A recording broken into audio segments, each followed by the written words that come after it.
Good morning, good afternoon, good evening. Welcome to the South-South Dialogue on Sustainability lecture series on African people's struggles for liberation. Today we have lecture 4. It is co-organized by Global University for Sustainability, Lingnan University, Daraja Press, Asian Regional Exchange for New Alternatives, and Green Guan Ecotech Center in Beijing. My name is Tsui, Jade, Margaret, a founding member of Global University for Sustainability. We provide English-Chinese simultaneous interpretation. You can choose the interpretation at the bottom of your computer screen. We would like to thank today's interpreters, Huang Xiaomei and Li Monghong. Apart from Zoom webinar, we are also doing live streaming at Bilibili, which is a very popular social media platform in China. There are thousands of young fellows who are interested in world politics and so eager to learn from alternative thoughts and experience. If you missed the last 3 lectures, you can go to the Global U website in English and simplify the Chinese to watch the video recordings. We also upload those videos on YouTube. I typed the video information in the chat room for your reference. Let me first introduce the co-moderator, Dr. Firoze Manji. He is the course director. He is also adjunct professor in the Institute of African Studies at Carleton University in Canada. He is also the director of Daraja Press, a publisher that nurtures reflection, shelters hope, and inspires audacity. Now I pass the floor to Dr. Manji. Thank you very much.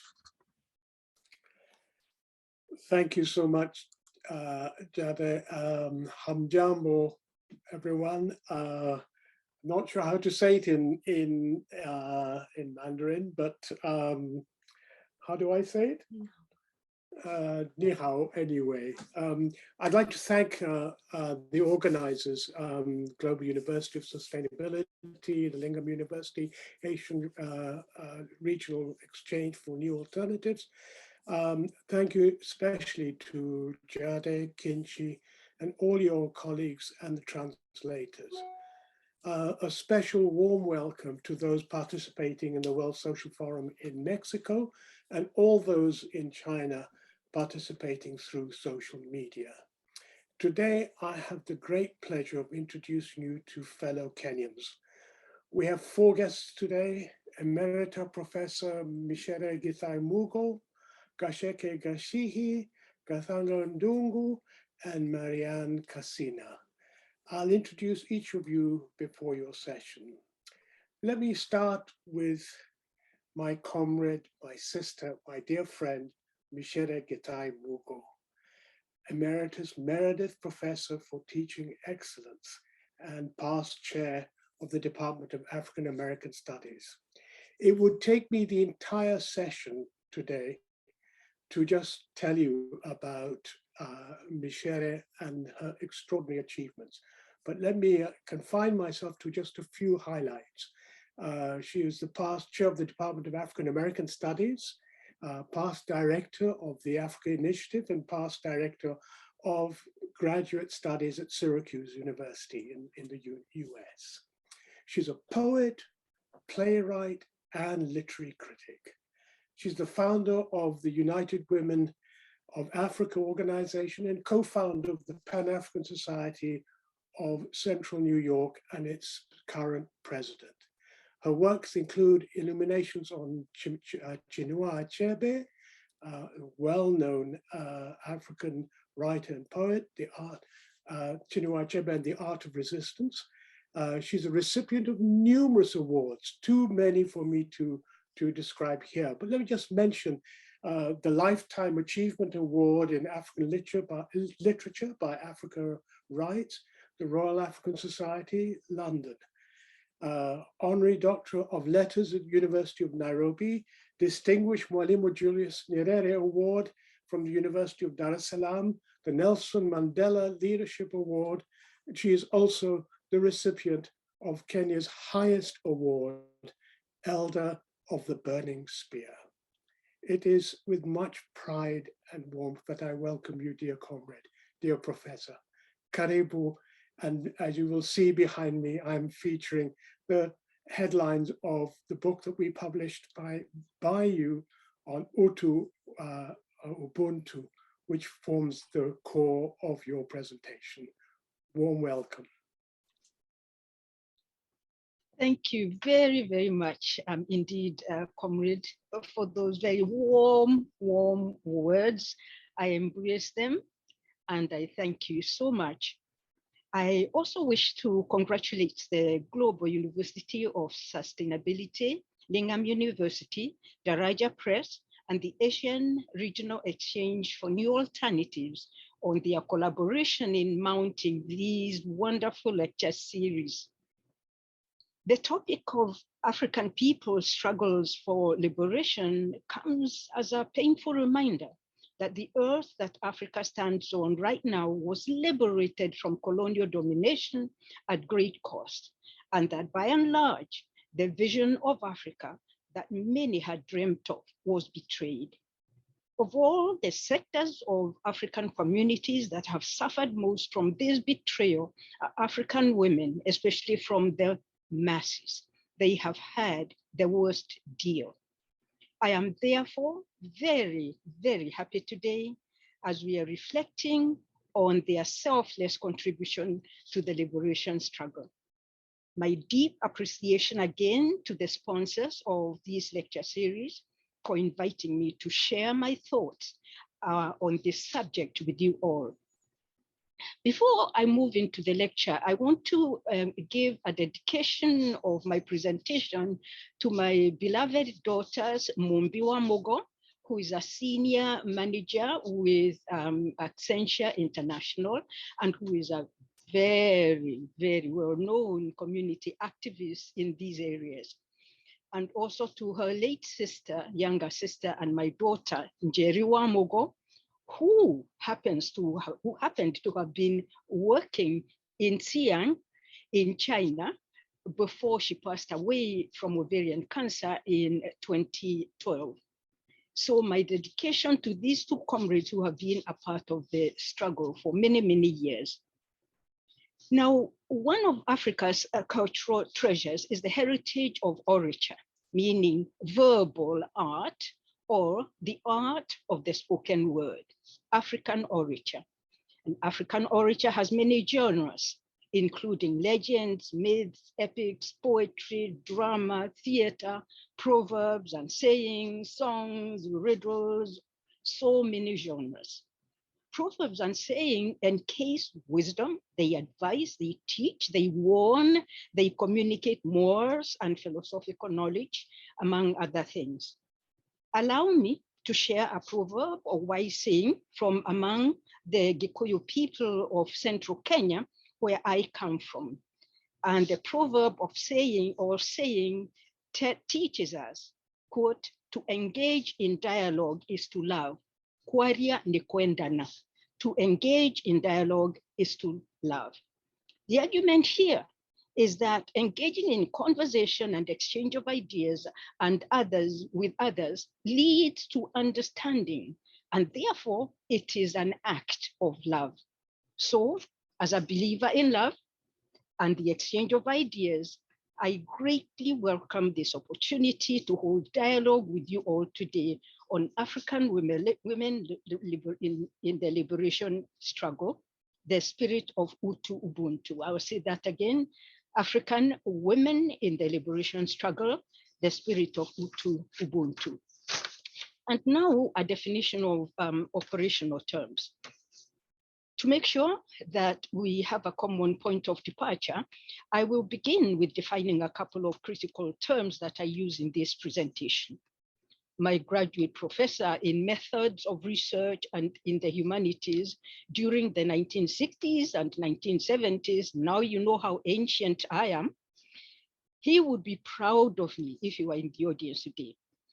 He always warned us that unless we intended to throw our audience in the thickets of our forest of ideas, we should always make sure that our research project began with a definition of operational terms.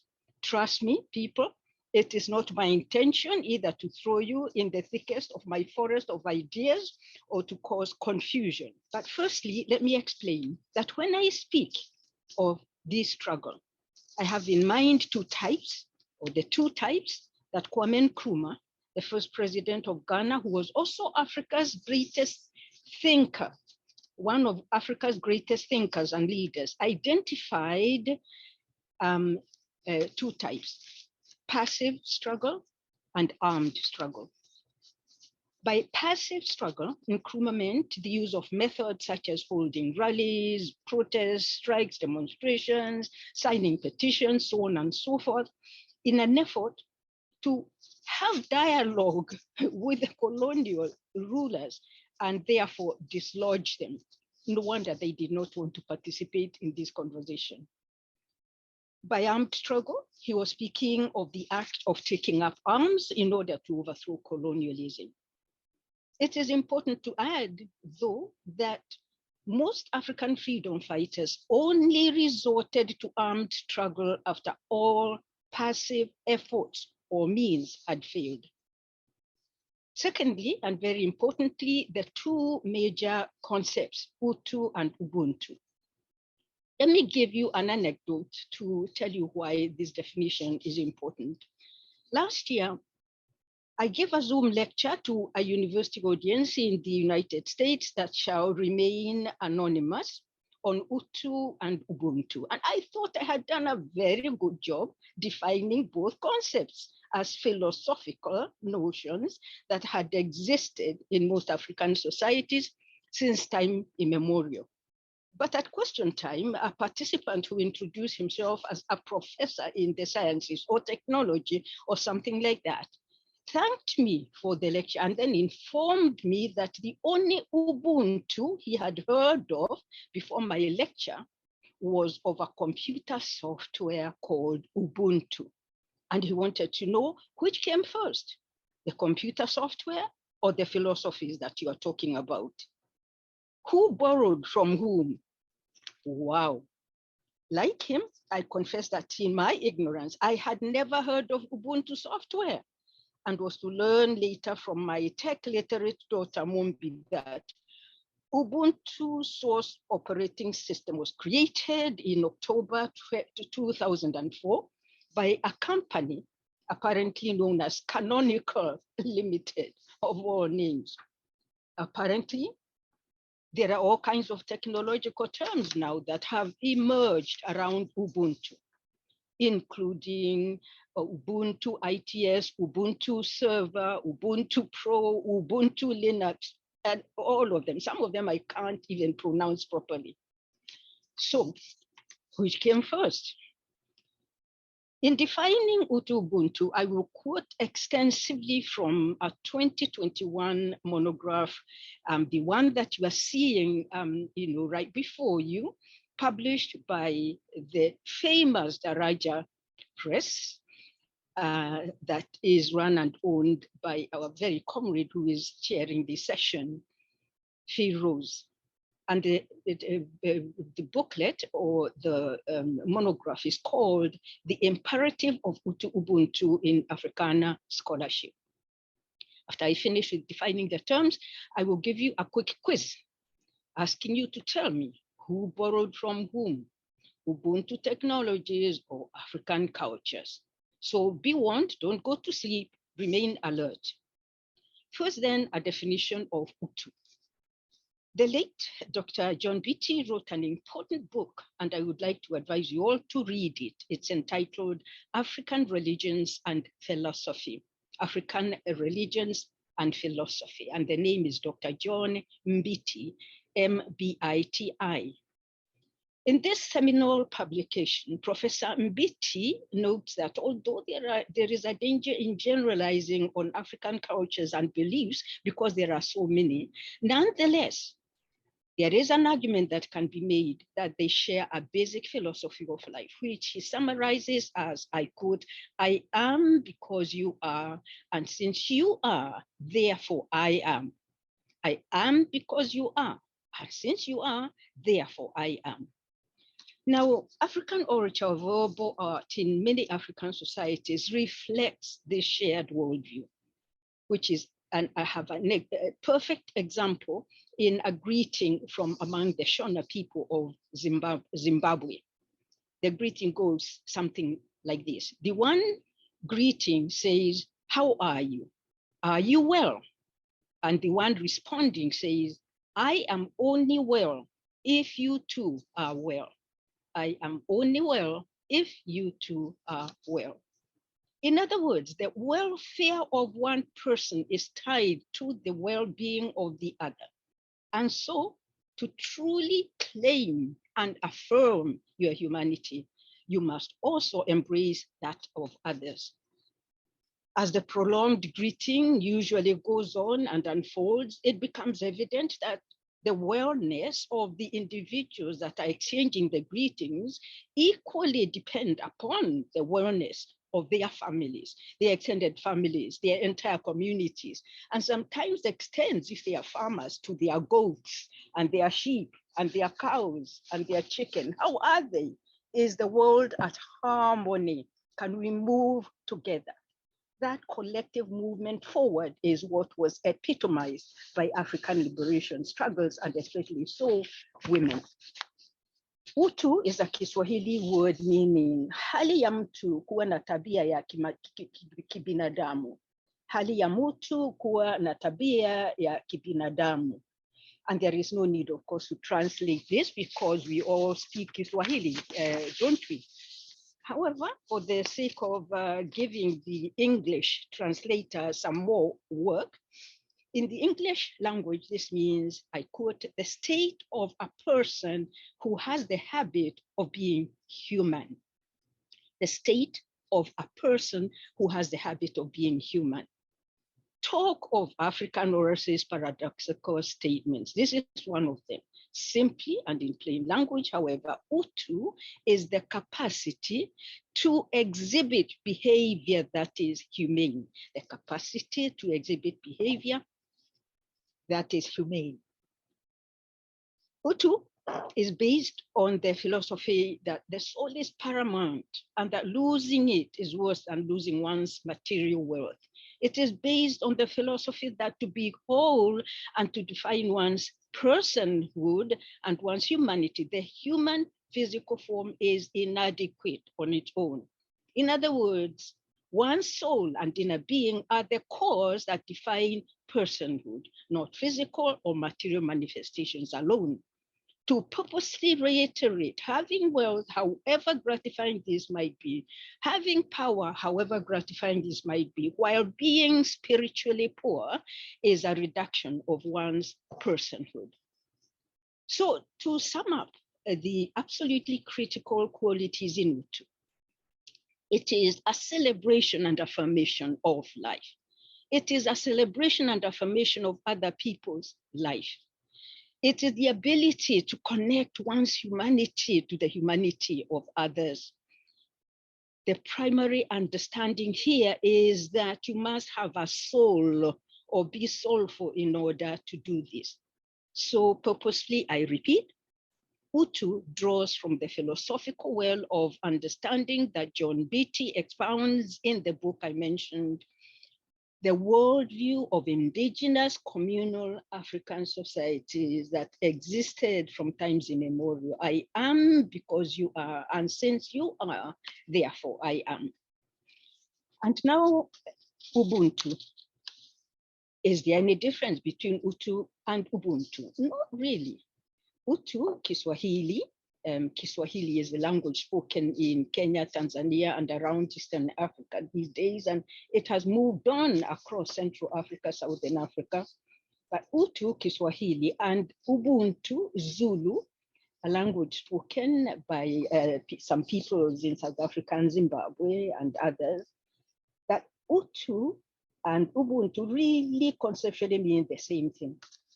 Within the Southern African context, it is the Archbishop, the late Archbishop Desmond Tutu, who popularized the philosophy of Ubuntu. But as I have already indicated, most African societies have always had the same basic philosophy, even though it might be called something different and even differently articulated. Ubuntu, as articulated and popularized by the late Archbishop Tutu, had the biggest promoter in my late younger daughter, Mῖcere Mũgo, Mumbi's younger sister, Mῖcere Gῖthae Mũgo. She had a quotation at the bottom of her email that read, I quote in full, Ubuntu is the essence of being human. It speaks of the fact that my humanity is caught up and is inextricably bound up in yours. I am human because I belong. It speaks about wholeness. It speaks about compassion. A person with Ubuntu is welcoming, hospitable, warm and generous, willing to share, self-sacrificing. Such people are also open and available to others. They are willing to be vulnerable. They are willing to affirm others and do not feel threatened that others are able and good or even better than they are. For they have a proper self-assurance that comes from knowing that they belong in a greater whole. They know that they are diminished when others are humiliated. They are diminished when others are oppressed. They are diminished when others are treated as if they were less than who they are, less than human beings. The quality of Ubuntu gives people resilience, enabling them to survive and emerge still human despite all efforts to dehumanize them. Is the quotation at the bottom of my late daughter's and Mῖcere and Mumbi's younger sister's email. And the quotation is from the Nobel laureate Archbishop Desmond Tutu. Those of you who are Kenya know that in Gikuyu land, we have a problem with L's and R's, and we get them mixed from time to time. Like when I offer you rice and I'm offering you lice, you understand I'm not really being obnoxious. It's just a problem with pronunciation. Anyway, now you have the basic concepts, and here is the quiz question. Quote, write the question down and please answer it. You have 1 minute. In your view, which came first? The African philosophies of Ubuntu or Ubuntu technologies? Please grade yourself. Ubuntu are ancient African philosophies that teach us a great deal about the importance of humanizing others, about humanizing ourselves and the worlds that we live in. They are critical when it comes to leadership. And in fact, I argue that most African liberation struggle adherents were once disciples of Hutu and Ubuntu, or they would not have sacrificed so much for Mother Africa's liberation, for which they were willing to die. Something went wrong somewhere when so many of them had a taste of power at independence. Indeed, I argue that it is partly because most African neo-colonial leaders have lost the spirit of Ubuntu, the value of human beings, especially when those human beings happen to be poor. It is because they have lost the spirit of Ubuntu and become imitators of the very oppressors that they once denounced, and that now they have become so self-serving and so soulless, they don't see other people's humanity. For many of them, self-aggrandizement and self-accumulation have superseded by far communal and collective wellness. I also argue that in looking at the women in Africa's liberation struggle, and I will provide illustrations momentarily, we see human beings and leaders that were guided by Hutu and Ubuntu. Now, we turn to the topic of women in Africa's liberation struggle. And first, a contextualization. It is my belief that the struggles for liberation from colonialism by the people of Africa cannot be properly understood without a broader understanding of the long, long legacy of anti-imperialist struggles that go centuries back, from the period of the Nile Valley civilization, which was an African civilization, to the cross-Atlantic slave trade, to medieval African empires, and then later on colonialism. And in the issue of the ancient Africa civilizations being African, again, we had the opening lecture that clearly made this, a fact. Anyway, all these eras throughout history, we have witnessed heroic and heroic struggles by people of African origin in resisting conquest, occupation, and in some cases, actual genocide, in resisting and fighting enslavement, disinheritance, and dehumanization, so on and so forth. Just to mention a few of the crimes of colonial history. I argue further that women who have always been part of the fighting in terms of liberation, women who have always been at the heart of these liberation struggles, have always resisted, fought, and been a part of Africa's liberation. How do we explain this participation by women? One explanation is that the continent of Africa has always had thriving matriarchal societies which have socio-political spaces that allow women to emerge as leaders, including being heads of state, usually queens, queen mothers, or princesses, so on and so forth. But also, and this is rare, especially given that even today religious spaces are not allowing women positions of leadership until women fight for it. So this is important that it was happening in ancient Africa. They were also religious leaders serving in such capacities as high priestesses, prophetesses, mediums, and other spheres of socio-political arrangement. However, even in patriarchal societies, and this is important again, and despite the popular tendency by dominating cultures to mainly depict African women as nothing other than victims, yes, even in the worst of patriarchal societies, African women devised ways of rebelling against repression and oppression, thus transcending victimology and emerging as agents of history, of her story. They said, please understand me clearly, that this is neither an attempt to deny or minimize the damage wrought by patriarchal oppression and sexist oppression.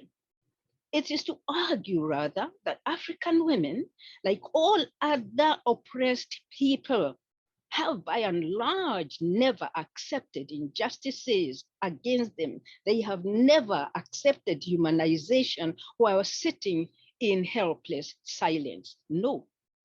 The majority of them have resisted, they have struggled against their dehumanization, learning to claim their human agency. Unfortunately, we do not have time to paint the whole story of African women in liberation struggles in its entirety. For the narrative, believe me, would overflow the seams of an endless canvas that stretches from antiquity to so-called modern times. On such a canvas, if I had it, I would have loved to sketch thousands of profiles of famous women who have been formidable leaders in their societies and who have demonstrated the spirit of Ubuntu in fulfilling these roles. However, since I'm not able to do so, let me do what is possible and focus on selected illustrations. I will begin with these profiles, and the first one is that of Queen Amanirenas. Queen Amanirenas. Comrade Mombi is sharing with us images of Queen Amanirenas. Queen Amanirenas was the ruler of the Kingdom of Kush which geographically would be located in today's Sudan. She was the second queen of Kush, a kingdom called Kush, and was popularly known as Queen Mother or Kandake, the title given to a ruling queen. From 25 to 21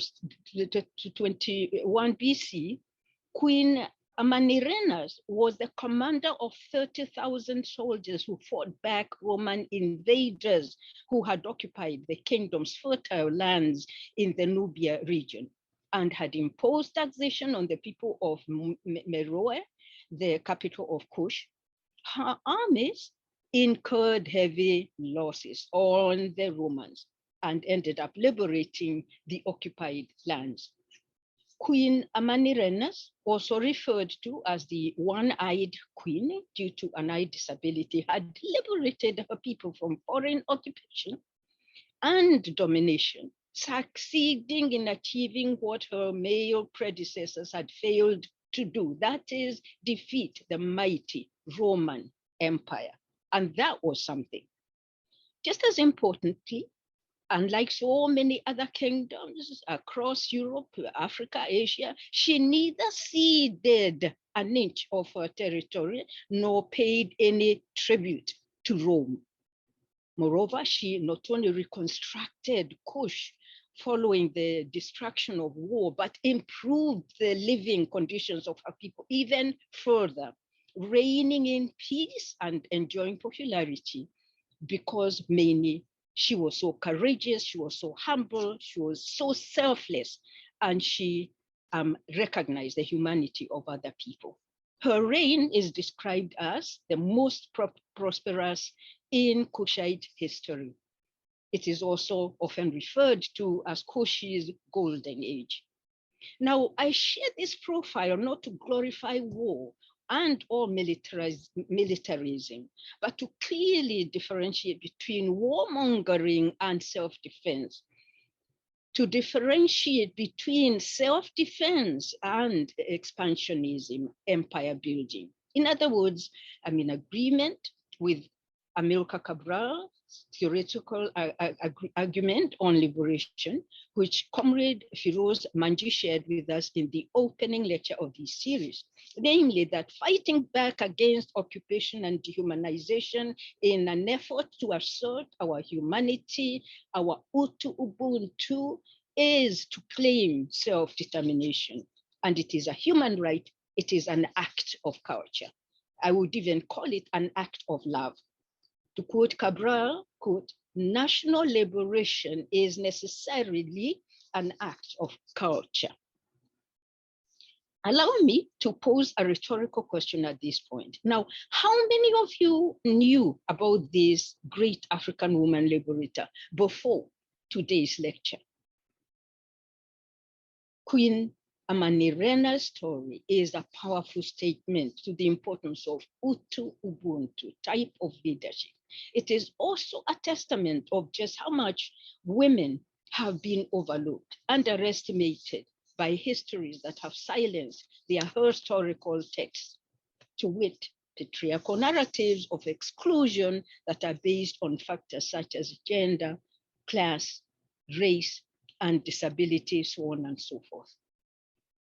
The second one is Queen Ana Zinga, who was baptized by the Portuguese as Ana de Souza Nzinga Mbande. And she did this strategically in order to try and woo them into cooperating on treaties that she was negotiating with them. Queen Anne Nzinga. She lived from the 16th century to the mid-17th century in what would be present-day northern Angola in southern Africa. During her early adult life, she witnessed Ndongo, her father's kingdom, suffer colonization from the Portuguese settlers who had invaded her country and who had committed brutal atrocities towards her people in so doing. In fact, there is a very sad chapter that tells us that in 1617, for instance, thousands of her people had been taken prisoner by the Portuguese for no other reason at all than intimidation, bullying, and harassment. Anna was the emissary or the diplomat who had gone to negotiate a peace treaty with Portugal in order to have been released. And at that time, she was actually very young. Portugal then broke this treaty, nothing new, and waged war, which forced Anna to flee for her life in the neighboring kingdom, to the neighboring kingdom of Matamba. There, she mobilized resistance and created rebellion with an alliance with the people of Ndongo, and she managed to depose the Portuguese. Following the death of her father and brother, she ascended the throne and reigned as queen of the then kingdom of Ndongo and Matamba for almost 40 years. And during her reign, the Portuguese started to aggressively expand their empire across Africa, determined to control the so-called African slave trade by waging war against any ruler who dared to resist. For almost 40 years, Nzinga resisted and fought back and retained the independence of her kingdoms against Portuguese invasions and control. She died at about the age of 81 years, leaving behind a legacy of brilliance and skillfulness, politically, militarily, and diplomatically. And she is said to have declared her kingdom, this is important, liberated territory for anyone from neighboring countries, anyone, any enslaved person who managed to escape and flee into Angola or into those her kingdoms. So in fact, some people have argued that she was one of the earliest of abolitionists of the slave trade and slavery. Once again, this is not a narrative in glorification of war, of militarism, conquest, and empire building. No, rather, it is a happy story about self-defense, liberation, and self-determination, about the assertion of Ubuntu under the threat of enslavement and colonization. It is a celebration of African women as liberators and as unsung heroes, propelled by Ubuntu, seeking to birth visions of hope and freedom for their people, while avoiding self-glorification, self-enrichment, and greed, just for the sake of absolute power. The next one is young Asante, who lived between the 1800s and 1921 in current-day Ghana. She was an influential queen among the Ashanti people of Ghana. Her birthplace is her birth date is contested, but she is generally believed to have been born between the 1840s and 1860s. Before her being crowned as Queen Mother, she was well respected in her community as a leader and was famous as an industrious and skilled farmer. On ascending the throne around the 1880s, she assumed the many responsibilities that a Queen Mother among the Ashanti shoulders, the chief of them being to serve as the protector of the golden stool, which is the religious, cultural, political emblem of power among the Ashanti people, the Ashanti kingdom. As Queen Mother, therefore, she would present candidates for the stool, the throne, whenever it became vacant. And in so doing, she oversaw the smooth transition of power. The Queen Mother is also the king's chief advisor, which culturally translates into her being the next most powerful person next to the king within the Ashanti Empire. She is indeed the guardian of the golden stool. Around 1896, rebellion broke out within the Ashanti Empire in opposition to British colonization presence in their land, which they sought to make, quote, the Gold Coast. But Ghana was known as the Gold Coast until independence. In response to the rebellion, the colonial administration exiled the king and other Ashanti leaders to the Seychelles Islands, to make room for the acquisition of the golden stool, because they thought if they could grab that, then that would be the end, spiritually, politically, the end of the Ashanti people. As the community leaders who had escaped exile engaged in a prolonged debate on what to do, Asante decided it was time for action, and she began organizing on what to do. Asante decided it was time for action. To shame the leaders into action, she taunted the men, telling them that if they did not defend the kingdom, the women would rise and show them how to do it. And this got them working. She was so passionate, so persuasive, so provocative, and fearless in her efforts that her people endorsed her as the Ashanti Army chief commander. Up to this day, this uprising is referred to as either the Asantewa War of Independence or the War of the Golden Stool. Unfortunately, this Ashanti symbol of strength, fearlessness, love of her country, and the struggle for freedom was captured during the uprising. Like the other leaders who resisted occupation, she was exiled to the Seychelles by the British, and she died there while in exile in 1921. Maryanne Handa, or Charwe Nyakasikana, lived between 1862 and 1898. Maryanne Handa was a famous Shona spirit medium. Shona people live in Zimbabwe. And she lived in a village, in a place, hills in a place called Mazoe near Harare, the capital of Zimbabwe. She was a powerful and respected member of the community, known for her commitment to peace, justice, while upholding Shona culture and values. When British adventurers first arrived in Zimbabwe ahead of colonial settlers and administrators, in fact, she is said to have urged her fellow citizens to welcome them and not to show any hostility because, to use her words, she said, they are only traders. A spirit medium who knew what it was to welcome people, a spirit medium full of Ubuntu. Before long, however, not only had the traders started to forcefully occupy Zimbabwe and install a government that introduced forced labor, taxation, unjust laws, and all kinds of other injustices, they had become occupiers, treating the original owners of the land as second-class citizens.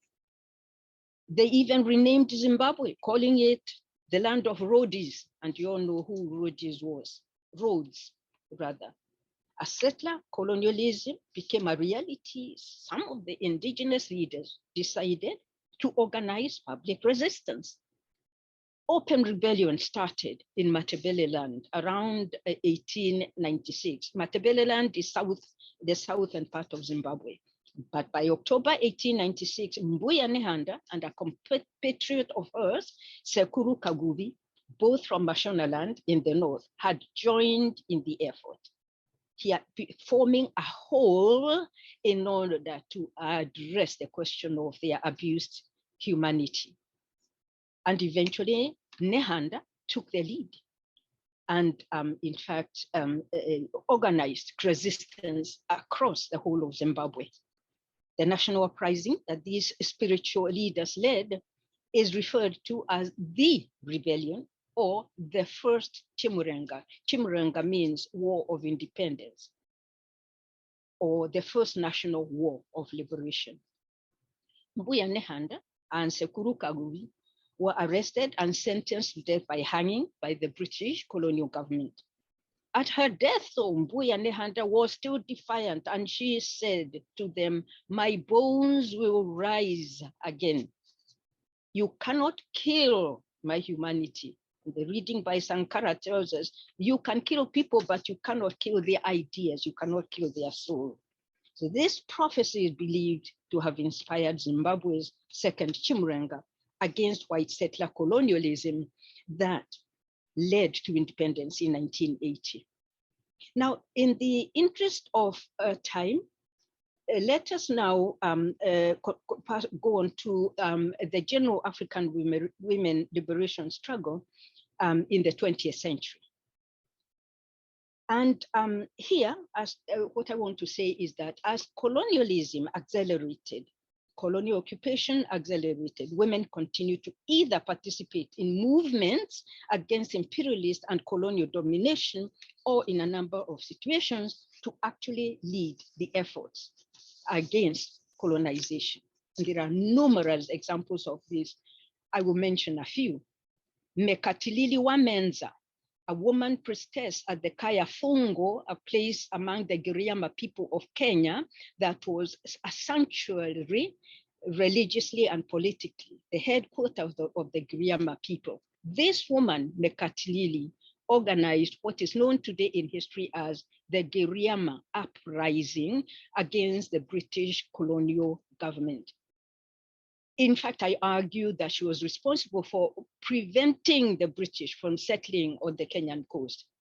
And then in the 1920s, there was another woman called Mary Muthoni Nyanjiru.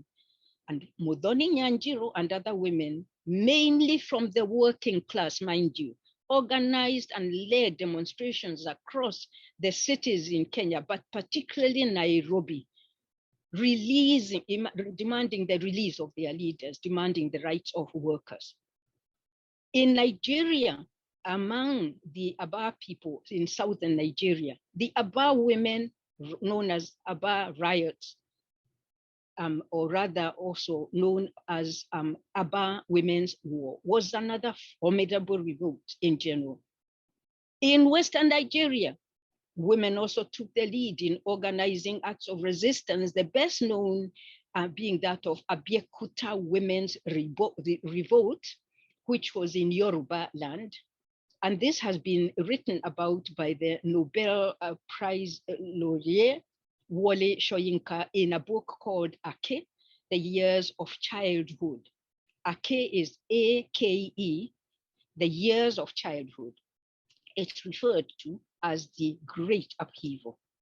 In similar vein, women were the heart of the struggle in apartheid South Africa and were the soul that prolonged historically a campaign that is very famous, the Defiance Campaign, the protest against the imposition of the apartheid system on women.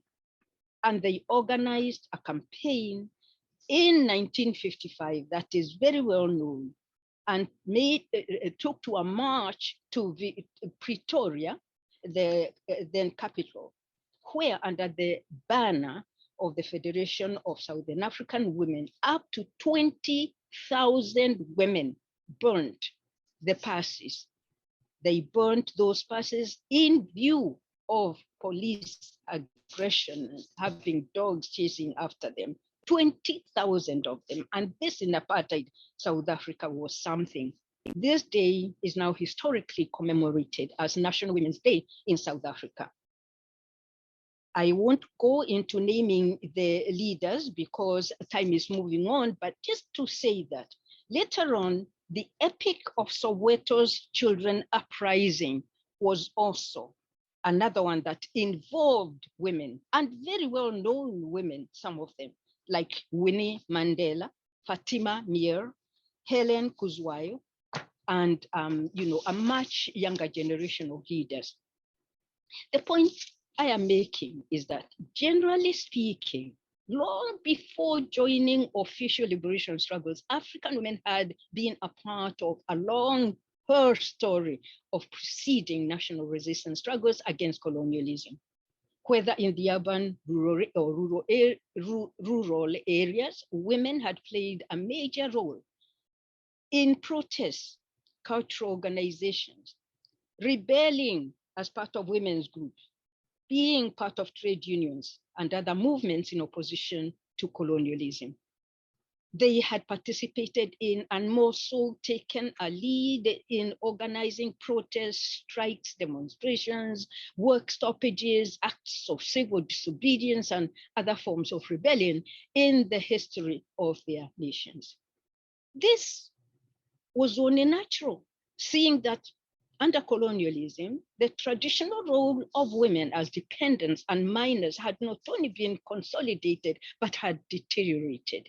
Colonialism had reinforced traditionally existing structures of patriarchal and sexist oppression by giving African men a gendered privilege, especially through laws that designated them as heads of households and heirs of family property, contributing in this way to women's marginalization and dispossession. Needless to say, the situation was grave and much graver for the women from the working class and the peasantry. For this reason alone, the majority of women, especially those from among the masses, did not need persuasion or conviction to join liberation struggles, as they were not just desirous to liberate their countries from the grip of colonial rule, but were anxious to rid themselves of ignorance and to eradicate patriarchal servitude. I believe that there is a consensus that without the participation of women in African liberation movements and struggles, or even indeed elsewhere in the world, the independence projects of many countries would never have succeeded. It is not just women and women feminists saying this. Actually, ironically, even unlikely sources such as a one-time colonial governor of Kenya, known as Sir Evelyn Baring, said so. Said Mau Mau would not have succeeded without women and their support. This disgraced governor aside, what is relevant here for us today is the monograph that I recommended by Thomas Sankara, Women's Liberation and the African Freedom Struggle, because in it, he dovetails and interlinks very, very well the African liberation struggles with the fight for women's liberation or feminism. This is a very, very important statement in terms of the connectivity between specific struggles that end up with the liberation. I will not insult you by summarizing the monograph I recommended by Sankara, but the critical fact to grasp here is that African revolutionary leaders, whether we are speaking of Amilcar Cabral or Samora Machel or later on Thomas Sankara, have recognized the criticality of placing women, of supporting feminist consciousness, of acknowledging youth and their role in Africa's liberation agenda. And in this regard, Sankara's statement in women's liberation and the African freedom struggle is a milestone in terms of understanding, as I say, intersections, interlinkages of women's struggles and what women do to the liberation of a nation. I now wish to highlight very, very briefly in, just a summary, because time here is going fast.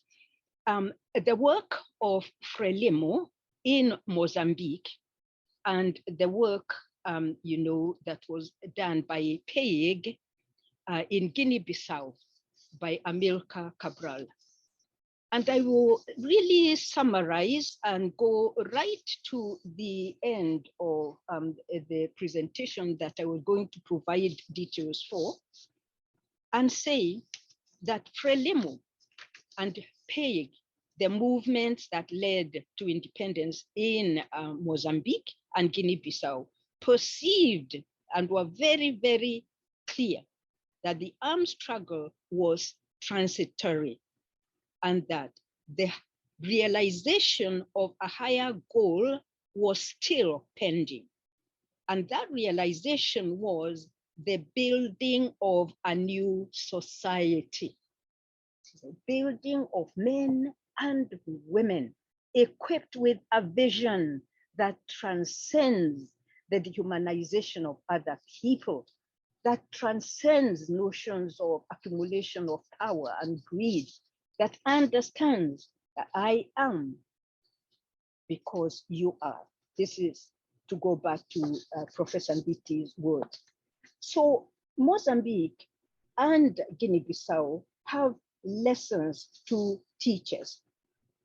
And I want to argue that regrettably, the neo-colonial agenda of independent African nations lost sight of this vision. And today, the majority of women in these countries are just as poorly off as in most independent African nations in Africa. That is, the countries that led the armed struggle in which lives were lost and blood was shed and there was suffering, atrocities committed. Even in those countries, the leaders today seem to have forgotten this vision that includes women, their humanity, and the humanity of others, especially in terms of class position. So for these people, the betrayal is such that I describe them as having witnessed the drying up of fruits of independence even before they could get to the harvest. And yet I still want us to look at Mozambique, Guinea-Bissau, and other places like them, including Algeria, which also fought armed struggle soon following that of Kenya. That in Mozambique, in Guinea-Bissau, in Kenya, in Southern Africa, and in Algeria and so forth, we still have success stories, but especially so in Mozambique and Guinea-Bissau, because they realized that to conquer domination, sexist discrimination had to stop, and the marginalization of the masses had to stop. The irony is that the male counterparts that were supposed to uphold this revolution failed to do so. Let me say, mainly male counterparts, that is, the colonial leaders. And so I want to move right to the end, and in the remaining space, provide an illustrative biographical sketch of Field Marshal Muthoni wa Kirima, in an attempt to illustrate what I have been saying about women participating in the struggle, then being forgotten, and values for which they stood, and as leaders being betrayed. Field Marshal Muthoni wa Kirima was, I quote, Mau Mau woman freedom fighter, who personifies, in my view, the collective narrative of African women in the liberation struggle and their embodiment of Ubuntu as individuals and as leaders. I hope you have managed to read the monograph that I asked you to look at, Muthoni wa Kirima, the Mau Mau woman freedom marshal, interrogation of silence, erasure, manipulation of female combatant texts. That's a monograph that I have published under my name. Muthoni wa Kirima was born in 1931 in Nyeri district in Kenya. Her family lived on a white settler's huge farm as an employee of a British settler who owned tracts of land and reared cattle. What the then Kenyan colonial government had declared to be white highlands. And to go to the white highlands, you needed to have a pass as an African. You could be shot at will if you didn't have a pass, or if you went there without permission. You were transgressing on your own soil. So then she was in the labor force or in the White Highlands in an area called Nyeri. Kirima, her father, was the chief milkman on this white settlers farm, charged with milking and packaging milk. And this was done by fellow African employees who were referred to by the colonials as servants. Muthoni, who grew up in a polygamous family, was only given minimal primary education and had and had then to work as a child laborer on this settlers' farm. She was a part of the labor force, or so-called servants, who grew and harvested pyrethrum for the settler. Thus, Muthoni wa Kirima and her family were landless and lived as squatters on this settler's farm. As squatters, they lived under the patronage and the mercy and servitude really of the white settler and could be evicted anytime. Muthoni got married around the age of 18 years to a fellow farm worker known as Mutungi. Soon after marriage, Muthoni became secretively involved in the work of the Kenya Land Freedom Army, which is referred to often as Mau Mau. She recruited her husband into the Kenya Land Freedom Army, and later they both joined fighters in the forests of Mount Kenya and Nyandarua, the military wing of the Kenya Land Freedom Army under the command of Field Marshal Dedan Kimathi. So they fought in the forests of Mount Kenya and Nyandarua against one huge, mighty empire, the British Empire, that used to boast that the sun will never set on Britain or on that empire. So later on, as they learned of the news of independence, they emerged from the forest. At that time, Dedan Kimathi, the field marshal, and before he was captured, had declared that anybody who remained and fought to the end would be promoted to the field marshal. So today, she is the only known or living field marshal. When Dedan Kimathi made this declaration, she was a general. After coming out of the forest, her husband abandoned her for a younger woman. And this was the practice among many freedom fighters, including in Zimbabwe. In fact, they treated women as having lost their humanity and their womanhood by going to, quote, shed blood. So with this kind of environment, she came out of the forest. She never remarried and she never had any children, because it is said that she aborted while fighting in the forest, and this tore up, her womb. In 2012, there's a very sad statement that she made to a Kenyan journalist, and she said, I quote, "Kenya is my only child," obviously alluding to her childlessness, which is a status frowned upon in most African countries.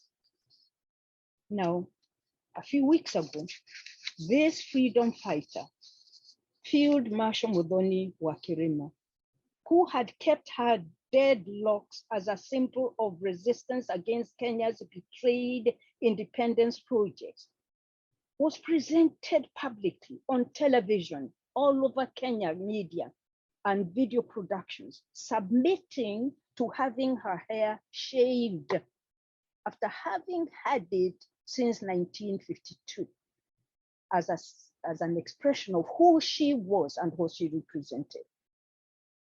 But there she was, being shaved by none other than Mama Ngina Kenyatta, the wife, the third wife of the first president of Kenya, and the mother of the current president of Kenya. The field marshal looked sad. She looked depressed. She looked confused. She looked distraught and undignified. I didn't believe I was seeing the same person as I knew. Meanwhile, around her were jubilating petty bourgeois women, ululating to see this sad, tragic thing happen. Now, my daughter and I were so saddened by this bizarre drama that whereas I normally am not a coward, I have to confess that up to this day, as I'm talking to you now, I have not had the courage to call, to telephone Field Marshal Muthoni, who is my Chimurenga mother, the War for Liberation mother, whom I normally call on a regular basis. I haven't had the courage to call her in order to understand this unexpected move on her part, this self-humiliation. Still, this does not remove her from my list of African women freedom fighters and heroes who epitomize Ubuntu as leaders. For you to empathize with my stand, I ask that you remember the words of this childless Kenyan woman liberator. Kenya is my only child. Who am I? A mother of 2 daughters, albeit one of them having passed on. Who am I to judge her? As we commemorate African Liberation Day later on this month, let us remember to celebrate all these women in Africa's liberation struggle, and in particular, their spirit of Ubuntu that is so badly missing and needed, not just in Africa, but in the whole world today. Thank you. Thank you. Thank you. If you'll permit me, then we'll move on to the second presentation from our Kenyan colleagues. Gacheke Gachihi is the coordinator of Mathare Social Justice Center and a member of the Social Justice Center's Working Group Steering Committee in Nairobi, Kenya. He's also involved in regional social movements and politics. He's the coordinator of the project Capitalism in My City. I hope that that capitalism will be ended soon, my comrade. His articles and video interviews have been published widely, for example, in the Review of African Political Economy, Africa is a Country, Daraja Press, Verso Books, Pambazuka News, and others. An extraordinary human being, and another one of those who understands the nature of Utu. The second person I'd like to introduce is Maryanne Kasina, convener of the Women in Social Justice Center's Working Group and co-founder of the Kayole Community Justice Center. Maryanne Kasina tells me she's 28 years old, but from all the things that she does, you would think she was at least twice as old as that. She was raised in Kayole and the mother of 2 children. She's the survivor of gender-based violence. She's a co-founder of the Kayole Community Justice Center, where she's the coordinator on issues of gender-based violence at the Social Justice Center's Working Group.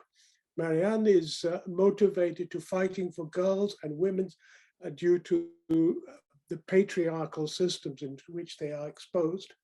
And she's a witness to many injustices and violations that happen to girls and women every day in the community.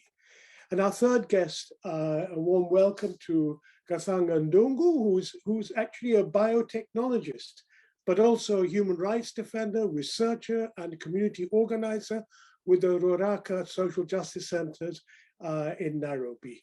He's a member of the Kenya Organic Intellectuals, Revolutionary Socialist League, and Route to Food Alliance. He's the author of the forthcoming book from Daraja Press, Mathare, the Urban Bastion of Anti-Oppression Struggles in Kenya, which will be published very soon. Karibuni, comrades.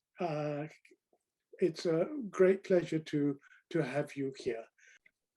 So thank you very much. We really appreciate for this opportunity. It's very powerful after our mentor, Professor Mῖcere Mũgo, comrade, speaking powerfully on the history of African struggle, and especially centered on the women and the great role the women have played in liberating our humanity. It's so inspiring, and I'm sure our Chinese comrades and who have shared the same history together, former British colony, the struggle against British imperialism, we share the common history. And with the speech and the talk from Professor Mῖcere Mũgo, our comrades, that's confirmed the South really exists, and we are going to ascertain our humanity. And we are here to claim our humanity from another generation. As I said, my name is Gacheke, coordinator of Madara Social Justice Center. We're building from the same history of our struggle.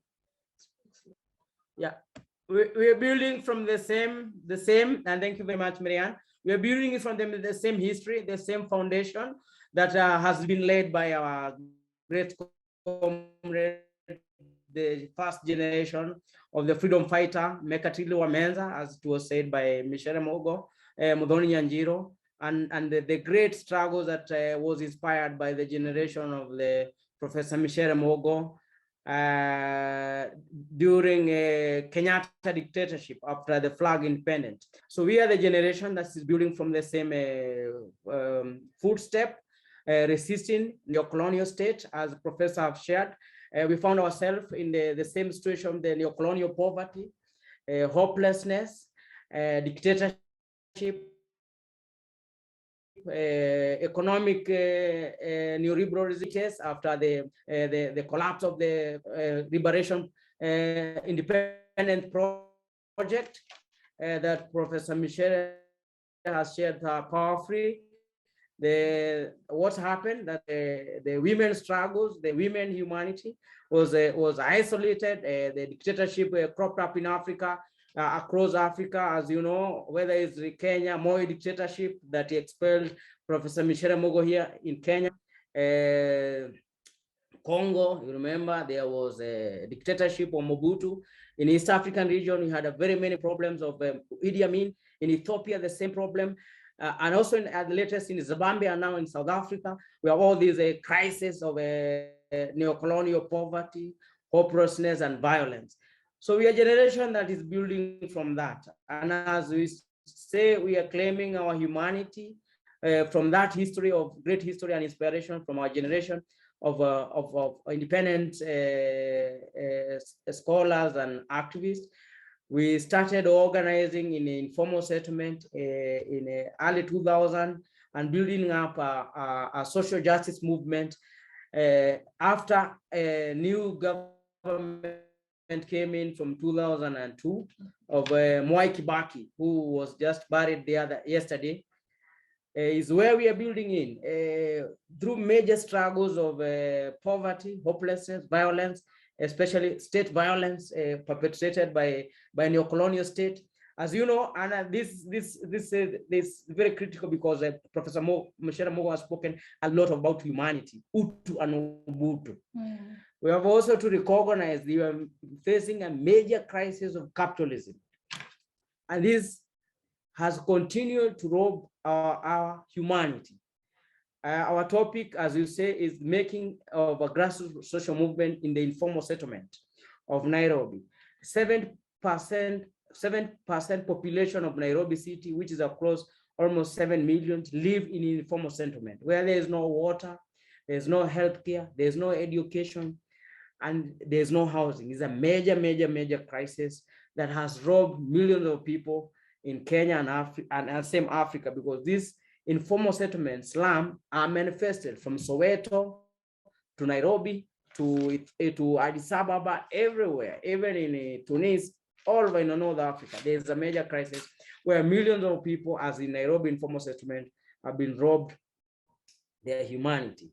So we can say the crisis of the post-independence state is more dehumanizing than even before, where we still had our cultural values, as Professor Mῖcere Mũgo has spoken about. Ubuntu, and collective humanity was still there. People are still sharing. There are no kids who are abandoned in the streets. There was no hunger. The land was still there. The land grab had not extremely spread all over. So we are in a major crisis of capitalism, and that's what my comrades Maryanne Kasina will speak about, and Gathanga Ndung'u about the crisis that we are facing today and the challenges of neoliberal economy, and that's why our struggle share with our comrades from China.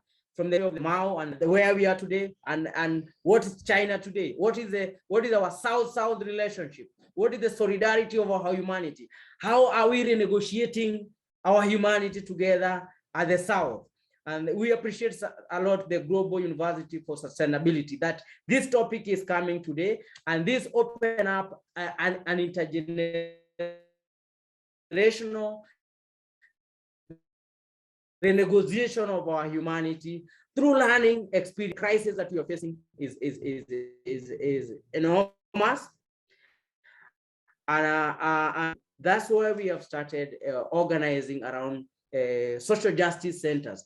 And social justice is about speaking about regaining our humanity, but broadly speaking, that this is not only humanity for our African people, for Kenya, for its humanity, for the global South, the people who have experienced neocolonialism, slavery, neoliberal economic capitalism that now is shaping up all over the world, and the crisis of the COVID-19 that have affected majority of the poor people. And that's why we are here and saying that the social justice movement is building up to claim our humanity. And I hope this dialogue, as Professor Mῖcere Mũgo has spoken about, open up more discussion on the alternative voices that are emerging from the below. I welcome my comrade Maryanne Kasina to speak about struggle that is as we are building up from the social justice center movement, and also on the role of the alternative voices of young women feminists, building up on the consciousness of the working class women from the informal settlement. Sure. Yeah, thank you, comrade. It's an honor to be part of this conversation, or to be part of this congregation. It is very historically to have this session. That is my pleasure to meet comrade Mῖcere.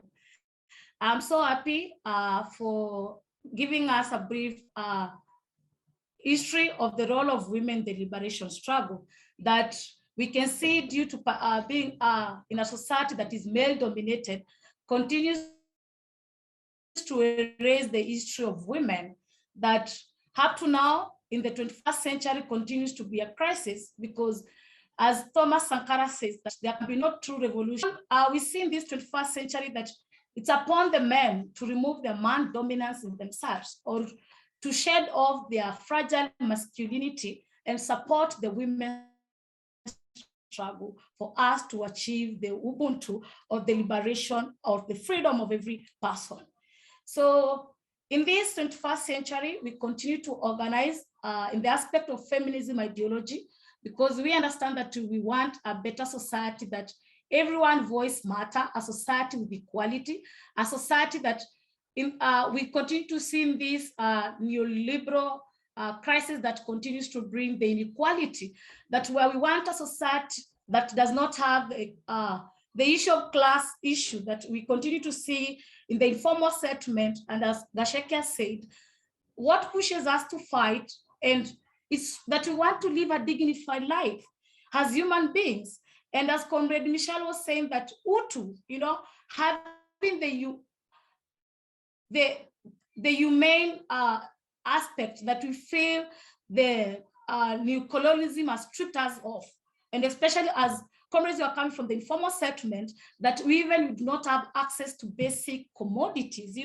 Being a human being that you cannot access food, system has put us like machines that we have to eat either 3 times a day. But people need to eat when they're hungry, when you feel like eating, not that you have to eat according, like we are programmed by the system, and system has played a major role, even historically telling us the wrong history, that like in the context of Kenya, being in school for 18 years and reading the wrong history, you are told that Kenyatta was a fighter, but historically, during the Mau Mau struggle, he felt the struggle, So and that's having these platforms, and where there is need also to have the intergenerational bridging, so that people are able to understand. And we cannot fight without us understanding historically where we're coming from.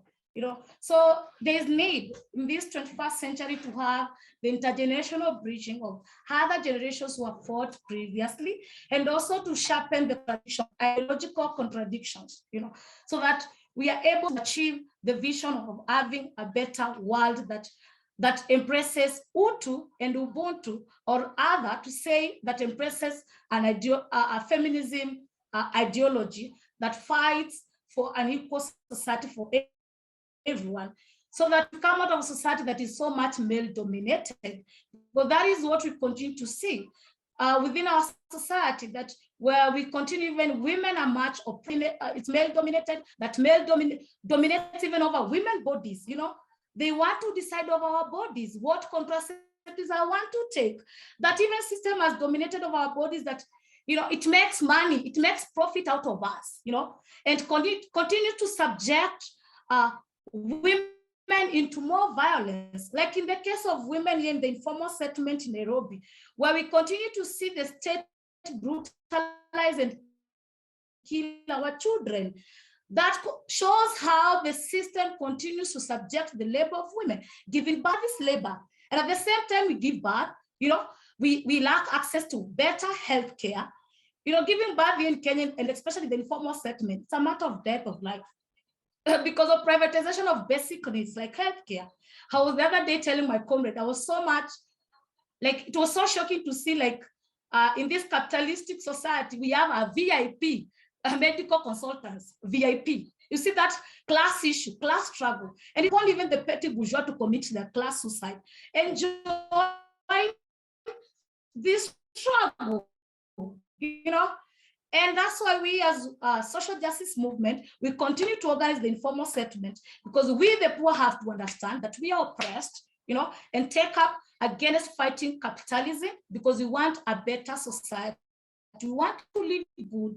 We're not begging for that, And since independence, it's 60 years down the line, since Kenya got independence, and we are basic commodities, alienating someone from basic commodity is like stripping someone of dignity, which we cannot relent. We cannot even allow to. Actually, in this century, we feel we have nothing to lose. We just want to live a better, dignified life. And that is what we want. We want better education, not a society that gives a certain people a different education. And like in the case of our children here in school, where they spend how many hours in school? 8 hours. But what content are they telling our children? So those are some of the things that we have to right now to start speaking about, knowing historically where we are coming from. And I'm so happy that Comrade Mῖcere, you really shared the role of women in the struggle, because people tend, and especially due to patriarchy, that feminism is a foreign ideology, but feminism has always existed in Africa. So it is upon us, and it's upon, I call upon that the men have to shed off their male dominance, and even back home, even our organizing, we try to see there's still male dominance within our organizing. That is something that we cannot be silent when we see it. We have to combat it even in our little lived spaces. We have to chant, hey, it is male dominated. Sometimes men have to, you have to remind men, where's gender equality? We do not need to remind men that we need to be involved.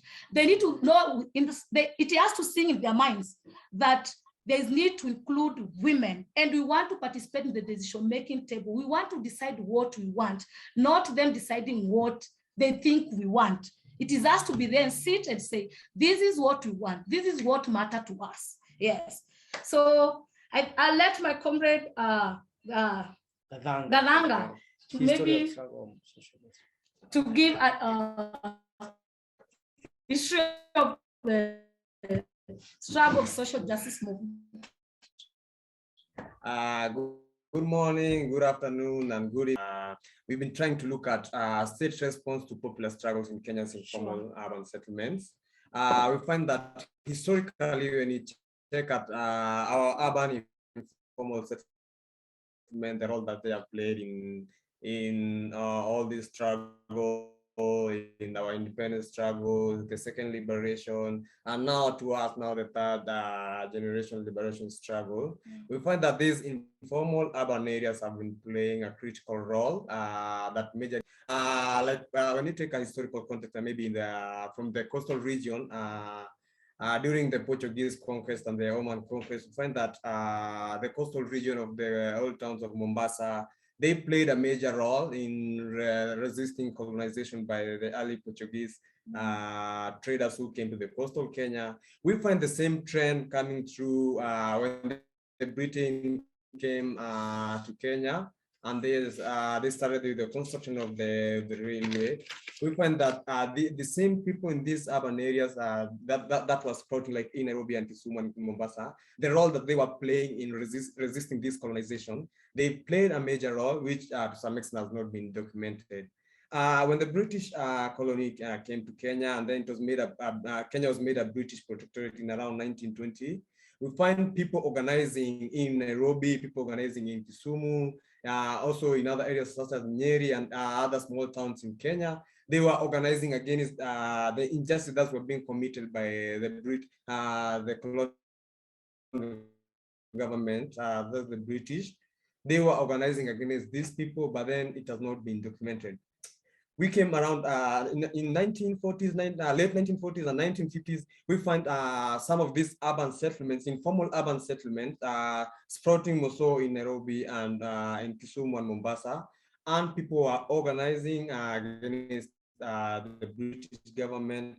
And most of these places became the meeting point for organizing. They became the backbone of our liberation struggle movements, such as the Kenya Land and Freedom Army, which came to be known as the Mau Mau. We find that places like Mathare is the second largest slum in Kenya, and the role that they have always played, I call it a faithful role in playing against the colonial government. They started by organizing. After the Second World War and the First World War and the Second World War, some of the soldiers came back to the country after fighting in other places that they had been deployed together with the British soldiers. They came back only to find that their land had been taken by the colonial government. And remember, by this time, land was one of the primary source of production. So by taking their land, it means that they were taking their source of livelihood.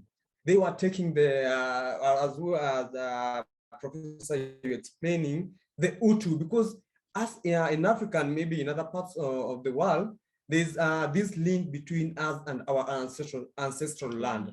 But then you find you've been fighting for British in the Second World War and the First World War. Then you come back to your country only to find that your land has been taken. So these people found themselves without home.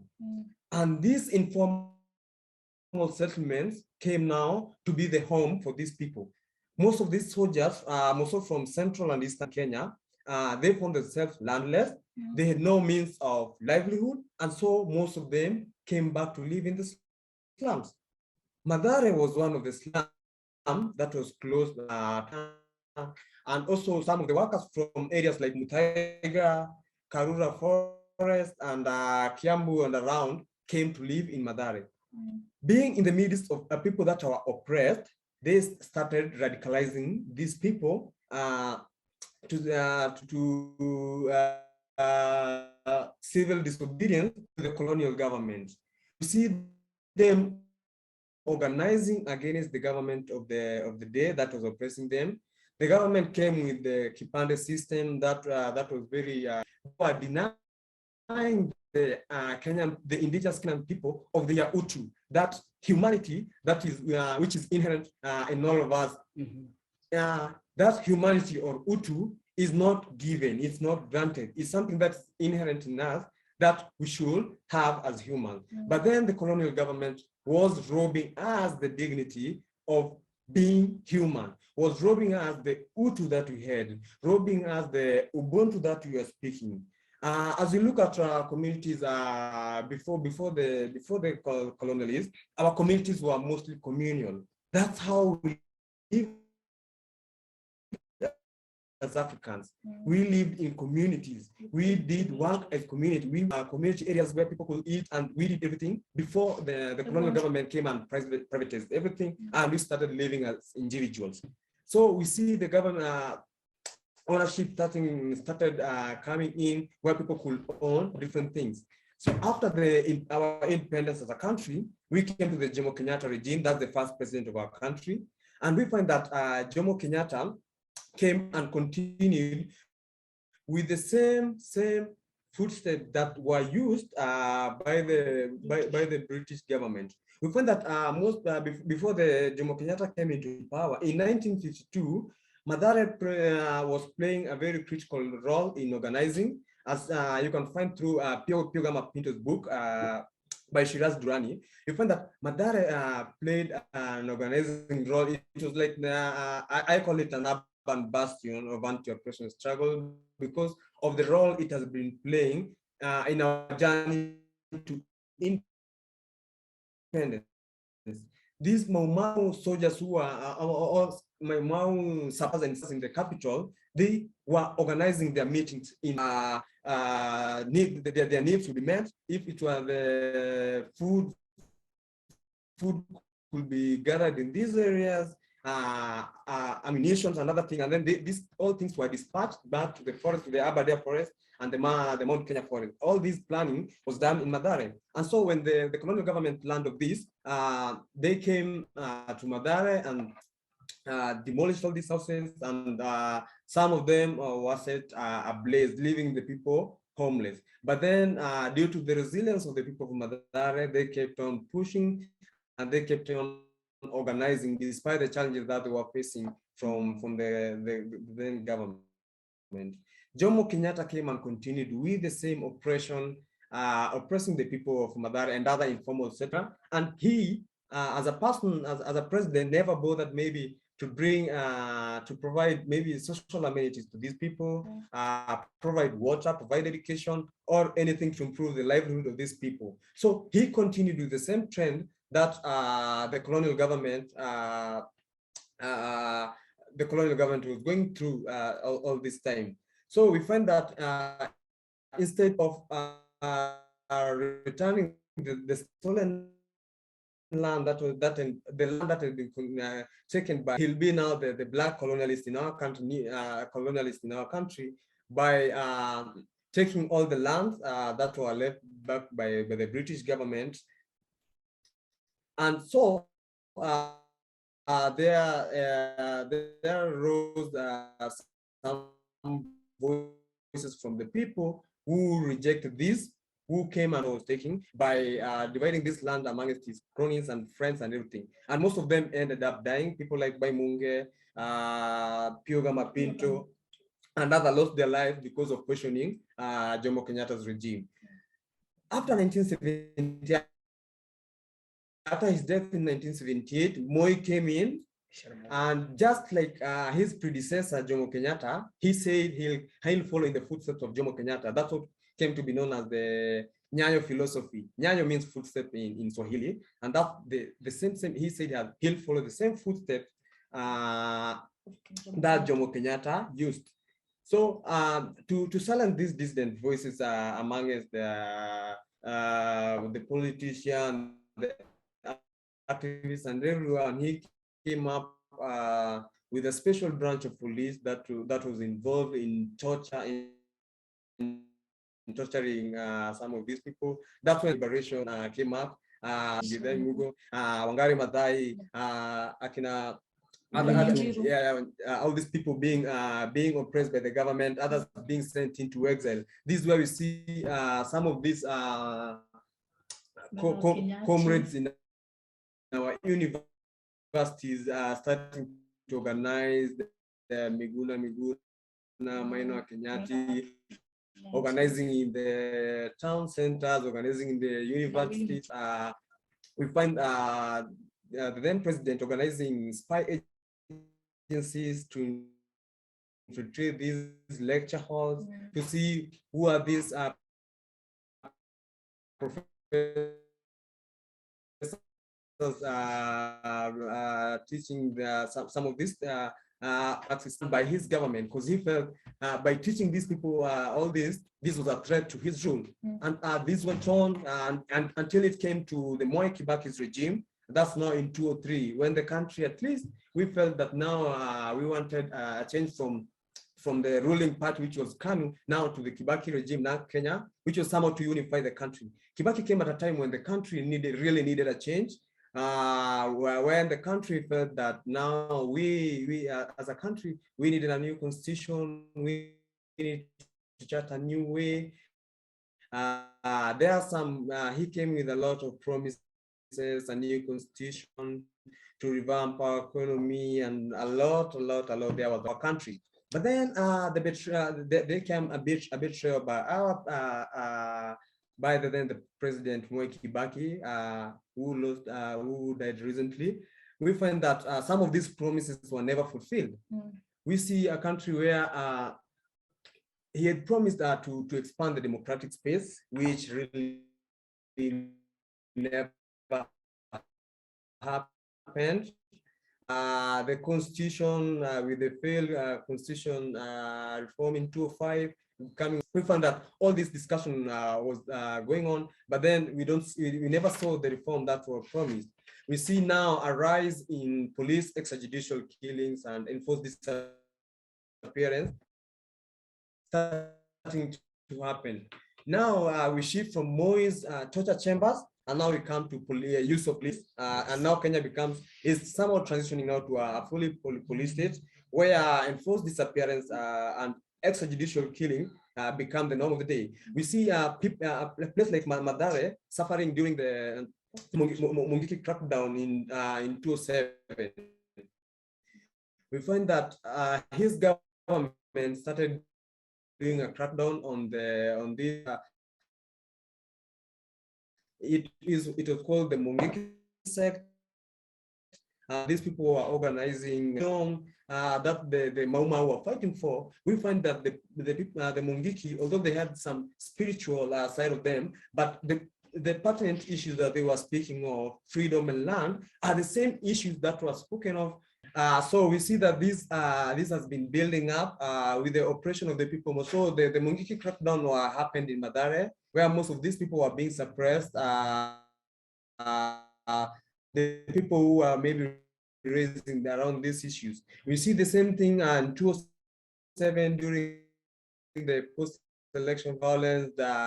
Most of the oppression or brutality and election happened in Madare, Nairobi, Kibera slums, Kisumu, the informal settlements in Kisumu, and also the coastal region. So we find that this informal settlement playing a major role maybe in electoral reform, in the issues of land question, and also the other issues of social justice.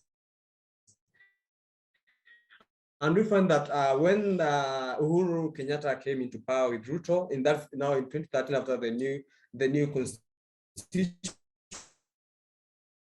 we find that the same trend has been continuing, where we find judicial killing has risen, and Madara Social Justice Center was formed in 2014 in the heart of Madare, in the same place that Mau Mau were organizing, in the same place that the people had been organizing in 2007, is where now Madara Social Justice has been born as a social justice center. That in 2018 and 2019, we saw that as a people of these oppressed informal urban settlements, we had to come together and coalesce together and synergize our efforts, because Madara could not stand alone as a center without help from other centers.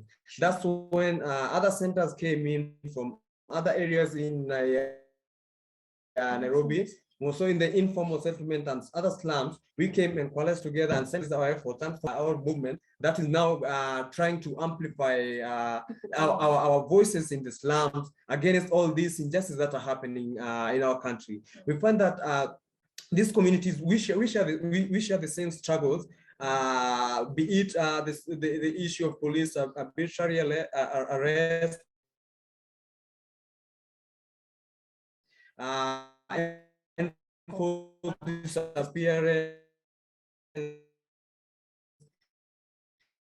ecological injustices, lack of have been happening in other places, not other countries or other social movements.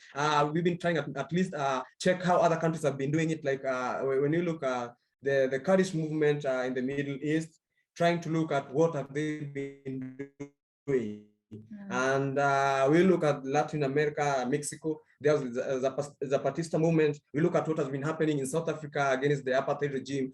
At least we try and look, give the solidarity. It's an, internationalism, bringing together our efforts to fighting this injustice, because we share the same, we share the same challenges. The same challenges being faced in South Africa, which are being faced in South Africa by the slum dwellers, are the same being in other Latin American countries.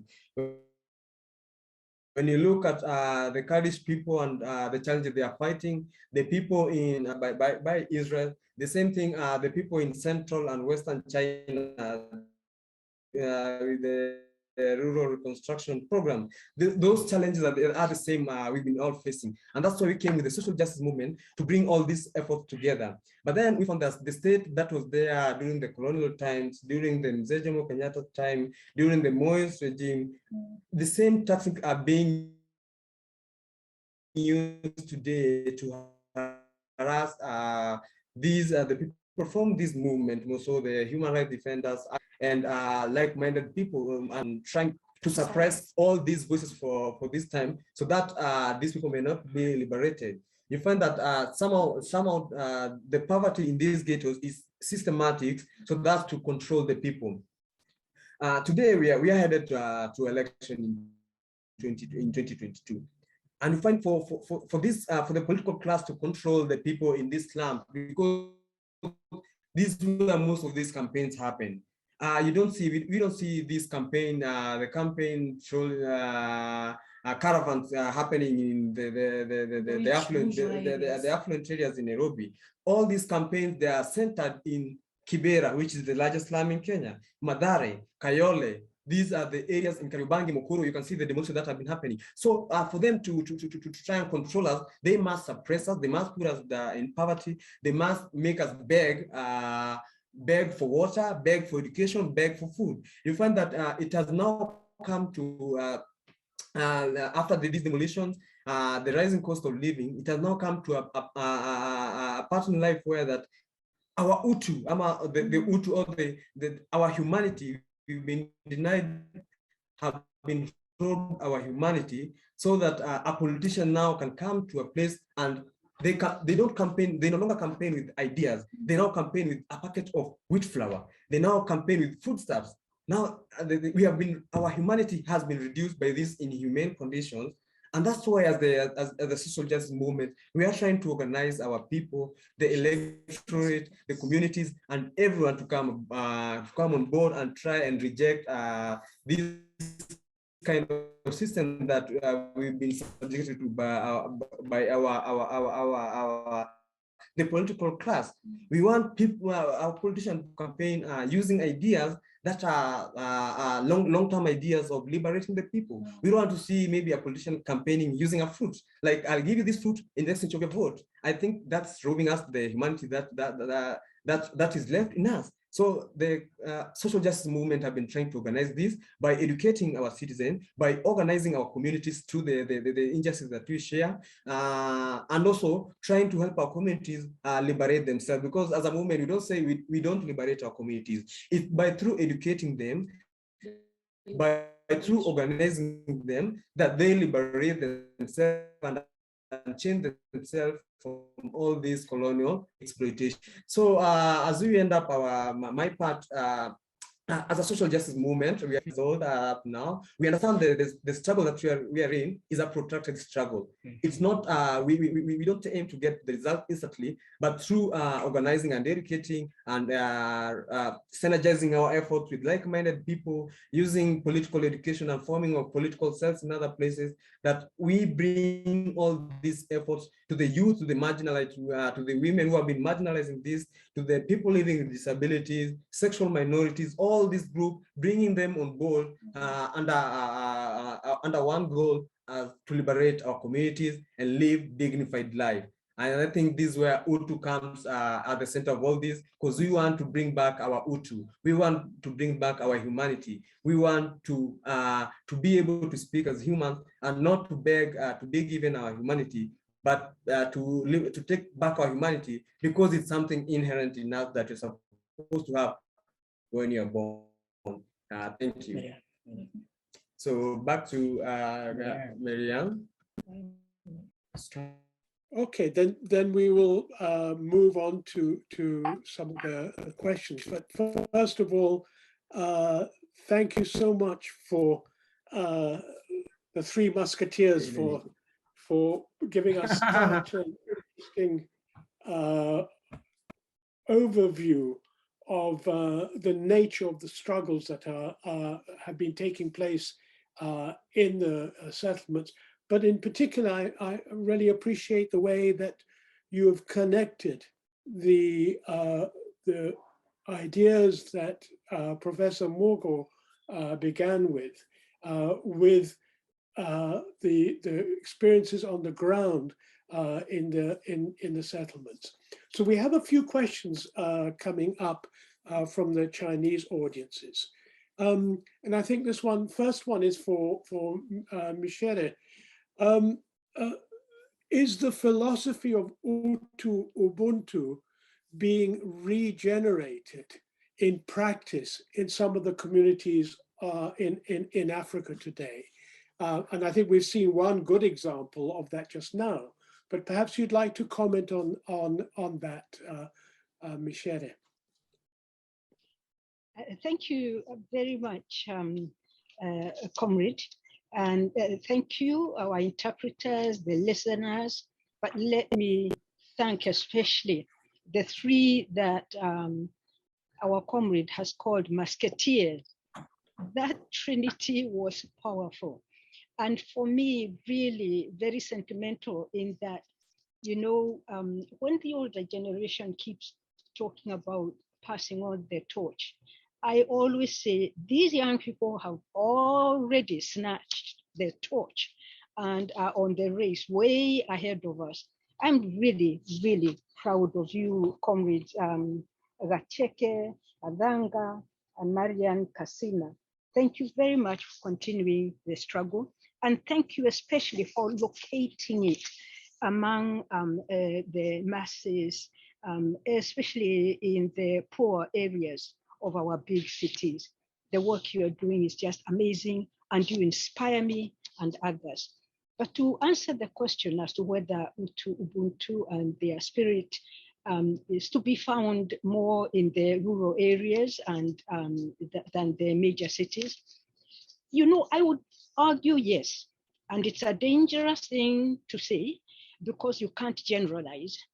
It really depends on the class of people that you're talking about, meaning that even in the cities and urban areas, I find, you know, the spirit of Hutu exists among poor people, the working class, a lot of the workers, a lot of the women, a lot of the youth who really, really do believe that we can only create development if we are moving forward as a whole, rather than having islands of affluence here and there. But yes, in the rural areas, one of the most touching thing that any of you who have been to rural Africa will notice is that even the poorest among the people you meet and among the people who welcome you, they will give you the last thing they have to share with you.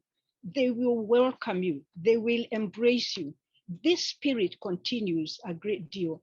My argument as to why it does is that I do think that capitalism does corrupt.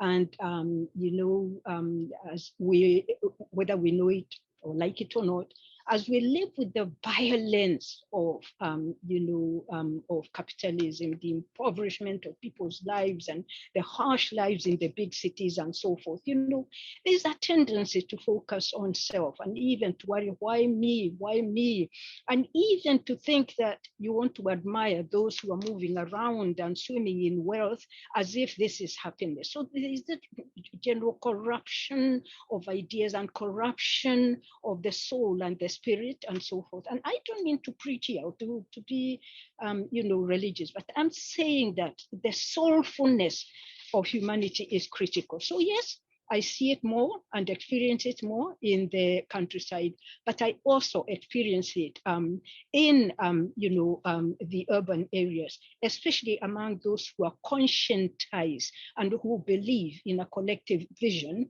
rather than individualistic, development and sort of making it on your own, even when others are swimming.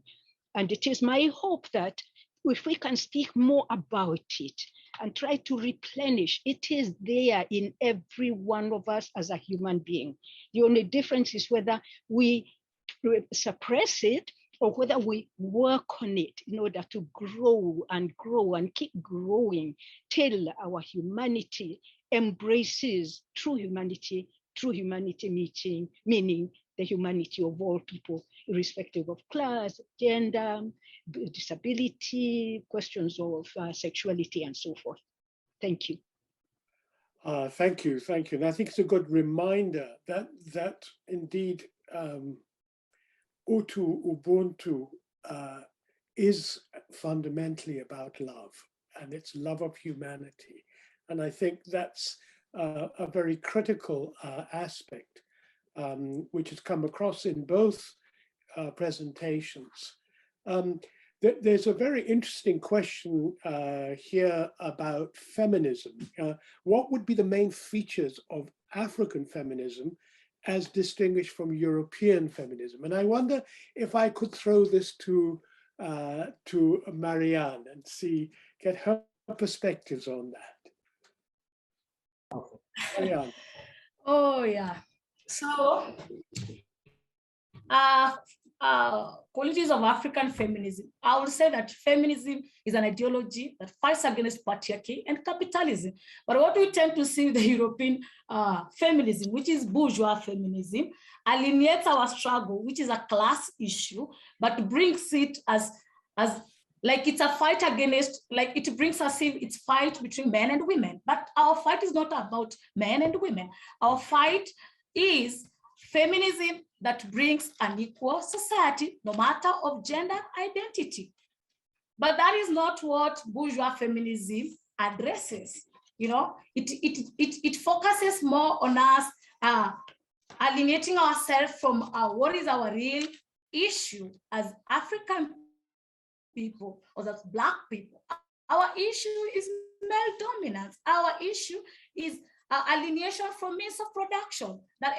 And having that, we tend to have a society that is a just society. Embracing feminism as an ideology brings us to a society that is a just society, no matter like of gender, no matter of race, because we need to embrace feminism as an ideology to a free world society. Yes, so that is what I would distinguish African feminism and the European feminism that is very bourgeois. And maybe I can add something here, Firoze, there. As you know, Comrade Mῖcere Mũgo, she shared very strongly that before the colonialism came to Africa, and Professor Ali Mazrui has spoken about it, Africa women control fertility, land, water point.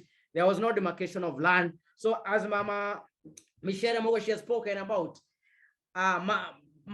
African women abundant natural resources, water point, fire. Women ruled empire. Women ruled empire. So there's a very distinct about the bourgeois feminism that has come with the ecological crisis of Europe industrial revolution, and African feminism that is embodied in Ubuntu and Utu. is not a feminist that has emerged from the Industrial Revolution. So I think there is a very powerful distinction, and that's what Maryanne comrade also represent here. So we really, I think that question also distinct as, and that's what comrade Mῖcere Mũgo is speaking about in the historical. And this is in memory of Mῖcere Gῖthae Mũgo,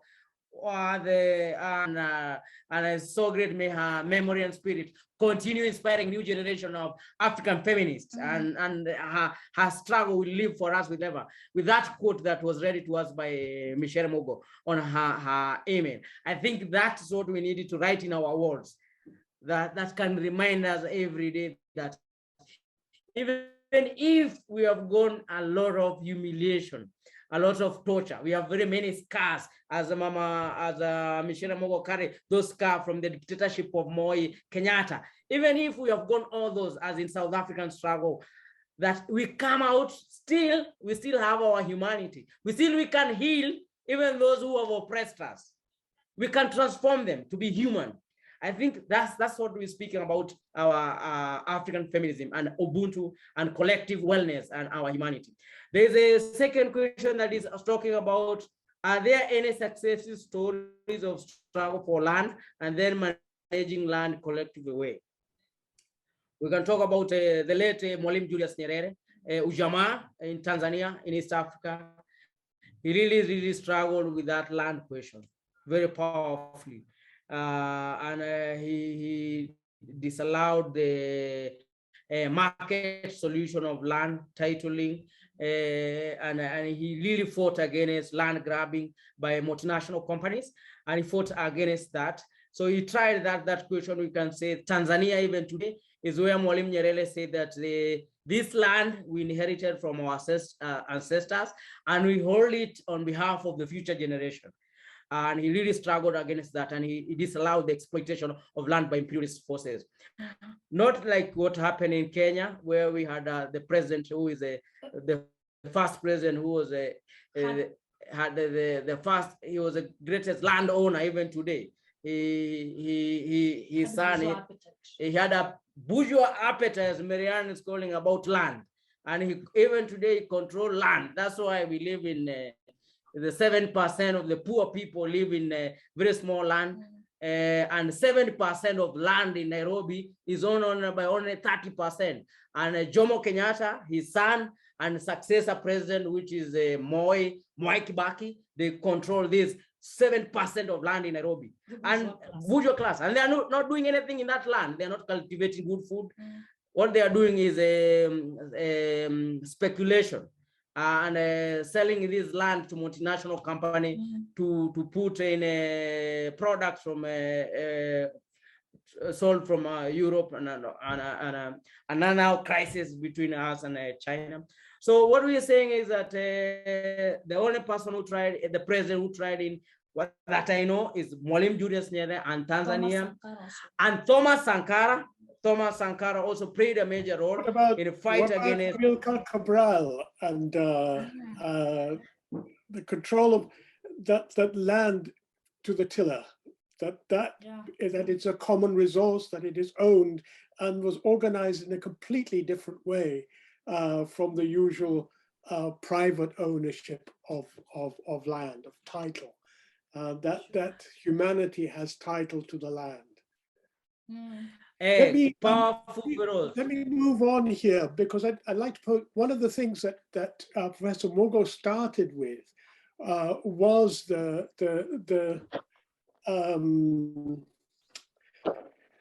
tragedy that we have in that so many of our leadership got so quickly corrupted in coming into power. The question here is, even after independence, the colonial legacy in the economy seems to not to have changed. This has happened in quite a number of African countries. Is it a problem of the anti-colonial resistance leadership, or is it because the colonialists are smart in institutionalizing their dominance? Mῖcere, would you like to have a go at that? Yes, comrade, but with your permission, please, can I just, my hand was up to contribute just a little to the last question, because I just want to embrace what my comrades have said, but to very, very briefly emphasize some of the points they raised. Number one, what Maryanne is saying, that the focus on systems of oppression and injustice are really the critical thing, and the institutions that support this oppression against women, patriarchy, capitalism, imperialism, and all of that. We need to focus on the system, which is the enemy, not individuals. And I agree with her that actually we have a lot of men who are feminists, including, I know, comrade, if I may so, you are one of them. And of course, we have also been talking of Cabral, Michelle, we've been talking of Sankara and so forth in days of slavery, Frederick Douglass, an enslaved African person who was a big champion of feminism and so on. Way back going then, we have people like Sojourner Truth and enslaved people who were actually in the movement, feminist movement originally, so yes, I want to emphasize that. But to say to the questioner, yes, African feminism is different in this sense. Basically, it's the same, but it's the uniqueness and the specificity of each struggle in feminist struggles that really defines whether it's African, Caribbean, or Indian or so. But they are not two, or they are not separate or antagonistic towards other. It's just that they define specifically the cultural roots from where they are coming, because those two yield different interpretations of feminism and so forth. The other thing that I want to say very, very briefly is that we also, whether we like it or not, many of us, members of the petty bourgeois, have to be very, very careful never to act as liberators. And these three comrades have really reminded us of that only the people can be liberators of themselves. With them, we can do the work in solidarity. The same thing with women and women's struggles and so forth. And lastly, I also want to say that as women, those of us who have privilege in terms of class, we have to be very, very careful, because very often some of us call ourselves feminists, but we have acted in terms of power, like some of our patriarchal, counterparts, lording it over women and sort of, acting as if, we are their teachers and they are our followers. But that said, I now want to pass on the back to the three comrades on the question you asked me, but I will very, very briefly just say that, remind me of that last part of the question again, please. Is the problem of is this the problem of the anti-colonial resistance leadership? Have they become corrupted, or is it because the colonialists are smart in institutionalizing their dominance? Yeah, it's both. It's both, but the second one actually is the most serious one, because as Fanon reminded us, it's probably easier to liberate physical space than it is to liberate our minds, our thinking, our rationale, and so on. And let me tell you, the colonials were good at brainwashing. The colonials were good at creating parrots. The colonials were good at enticing us to believe that there is only one and way of living, which is the Western civilization and so forth. So those were programmed into us, and that programming is so serious, because you can liberate yourself physically, but until your mind is liberated and you can get over those structures and those places where they left us, you have not made it. The liberations at the physical level, but at the psychological level, mental level is very critical. Yeah, thank you. Thank you for that. Gathanga, what about you? I mean, what's your view about the betrayals of the colonial legacy? Is it a problem of the anti-colonial resistance leadership, or is it because we've been manipulated? The Brits and so on are very smart. Is that the problem? Thank you once again for posing this question to me. I think as I'll agree with what my comrade Professor Mũgo has said, it is both. Because as we try to look at what has been happening in Africa after independence, there have been a series of betrayals or counter-revolution, I'll call them counter-revolutions, by those who fought for independence. We find that the class that fought for independence in some cases betraying the same cause they were fighting for, they are now bringing a counter-revolution on the same ideas they were fighting for. The same people, after taking or inheriting the government and everything, they went to amass most of the land for themselves, share them to their cronies and families. You find that up to this date, most of these families, or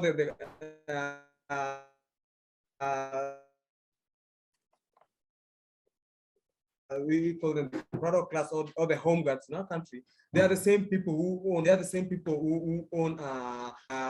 It's both for the anti-colonial resistance leadership, and also on the other part, I think these powers, the colonial powers, they were somehow smart when it came to breaking our institutions, both religion, culture, and also the family institution that we had as Africans.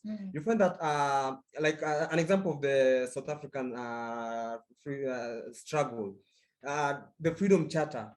It was never, it was meant to come and liberate the people of South Africa, but then they somehow were twisted by the British government. That's where the issue of the flag independence comes in. You find that most of these Africans were somehow focused on the political power, and then we forgot the economic and social and cultural part. We found that, yes, we were given the political power, but then our economic power was never liberated. Our culture was never liberated. So up to this date, we still are focused on to the West for everything. You find that that's why the issue of neocolonialism has never ended in our country. Like when we do our election, we have to seek for, our leaders have to seek for approval from the West. That's what has been happening.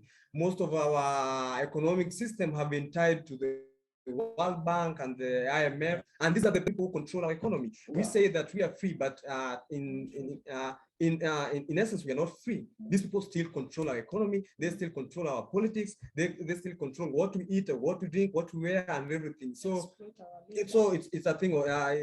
It's both. Our leadership failed us through the counter-revolution, and also these people, they were smart in bringing their forcing their institution upon us. That's my fascination. I would like and not forgetting Firoze. Yeah, Mīcere, not forgetting Firoze. I just like allow me to make a small comment here, because you know you point out that you say that the IMF and World Bank control our economies. No. You see, our own leaders are in the same camp as the World Bank, because that's the source, that's the kind of economy that they've created allows them to fill their own pockets. It is, they have a vested interest in neoliberal policies. The second comment I make is, I think we have to be careful when we're talking about the leadership, because you know there's the old African saying, when you point a finger, the rest of your fingers point back at you. And we have to take ownership of the fact that we've allowed them to get away with it. And I think that's really important, that we grab our own self-determination by knowing that we are part of the problem as well, and that our claim for humanity has to be as a starting point. Mīcere. I just, am I on? Yes. Yes, I just want to endorse what you're saying, comrade, because I saw mischief in your eyes when you were asking me and my fellow comrades whether the British are smarter than we are. And we are not saying they are smarter, but they are saying we are saying they are more wicked in the task of knowing how to psychologically program people. But you are absolutely right. And your challenge is in place, that we need to remember to liberate both soils, the mental, psychological, as well as the physical, and not just to focus on the physical as a lot of neo-colonial leadership did. And you're also right. We let these neo-colonial leaders get away with it. We create the songs we sing, praising them and telling them how beautiful they are, even when they are very, very ugly. We I think have to criticize ourselves. We have to do what Amy Césaire told us. And Amy Césaire argued that the life of imperialism, conquest, colonialism, slavery, and so on tries to negate our humanity. So negation of the conquered people's humanity. And he argued that we have to negate that negation ourselves. So we are in agreement with you. Mischief aside. Gacheke, you wanted to make a comment here. Yes, and we really appreciate that for negation of a negation. That Dialectical. A lesson in First of all, dialectic. the Firoze and really appreciate greatly because and how the regime in Cape Verde feared about Amilcar Cabral. Now they buried him in the military, and that's why we talk about the struggle of people is about memory against forgetting. We should know that the colonialists and imperialists assassinated our leaders. So that we should not forget that Cabral was assassinated. Patrice Lumumba was killed and humiliated. That's why Congo is still today the neocolonial poverty. We should know Thomas Sankara was killed, assassinated. That's why his trial has been going even today. And those who killed them have been condemned today that they assassinated our leader. So it's not about that the British imperialism, the imperialism that exists in today that have been clever, that they have killed our leaders. Dedan Kimathi was hung by the British. Today, even today, you don't know his grave. We've been searching about his grave in Committee Maximum Prison. So that there have been a path of resistance, a path of reclaiming our humanity. Today, so we say that there has been, and even today, we are still resisting. We are still organizing. We are still building a popular base of social justice, of reclaiming our humanity. We are still learning from the past. So we say that what has been happening, the slavery took almost 500 years, but because of hope and resistance, people never gave up. And that's why we talk about Aimé Césaire, that we talk about Frantz Fanon emerging from that history of resistance. That's why we talk about Francis Fanon passing the baton to Mῖcere Mũgo. That's why Mῖcere Mũgo is passing the baton also to us. So our humanity is continued as we talk about our ancestors, our living and the future and our children. So this humanity, and as the quote say that, we never give up. And then once again, I would raise this issue with you about saying that our leaders were assassinated by imperialists. The fact is that Lumumba was killed and betrayed by his own people. Okay, Mobutu took over because he had that relationship. The same thing with Thomas Sankara. Exactly the same thing with Amilcar Cabral. There's this mythology that it was the Portuguese Pide who killed him. No, his own comrades came and shot him and in the belly. We must take ownership. We must take ownership that betrayal only happens from within. And it's no point pointing fingers, because remember, the other fingers point back at us. And I think we have to challenge these mythologies and be able to say, look, we have been betrayed. Kimathi was betrayed. Let's be quite clear about it. All the Tai in Kenya were involved in that betrayal. And so we just have to accept there were people inside the Kenya Land and Freedom Army who were working for the British, but who had their own interest in making sure that that the leadership of the Kenya Land and Freedom Army, and indeed the massacre of the militants, was their responsibility, and it's our responsibility to take ownership of that. Mῖcere, you've got your hand up again. I'm so sorry. I don't mean to dominate, but it's just you're all saying such important and provocative thing that I keep forgetting something I should have said before. But let me link what you have said so powerfully to another question that I had seen. How do we expect solidarity for humanity or among humanity? And there was a very last one that was saying, okay, so how do we, overcome these divisions? And I just want to begin very, very quickly, because I thought this was a very important thing, especially connecting the solidarity of, the human race and Ubuntu. And you are right. Chinua Achebe, my mentor and friend and the writer of Things Fall Apart, as you said, told us from the beginning that were it not for those from within, who created the cracks in the walls that permitted the colonial to come and destroy it, would it have happened? It wouldn't have happened. So we want to examine where the rain began to beat us. This is very important. Otherwise, we are passing on the back.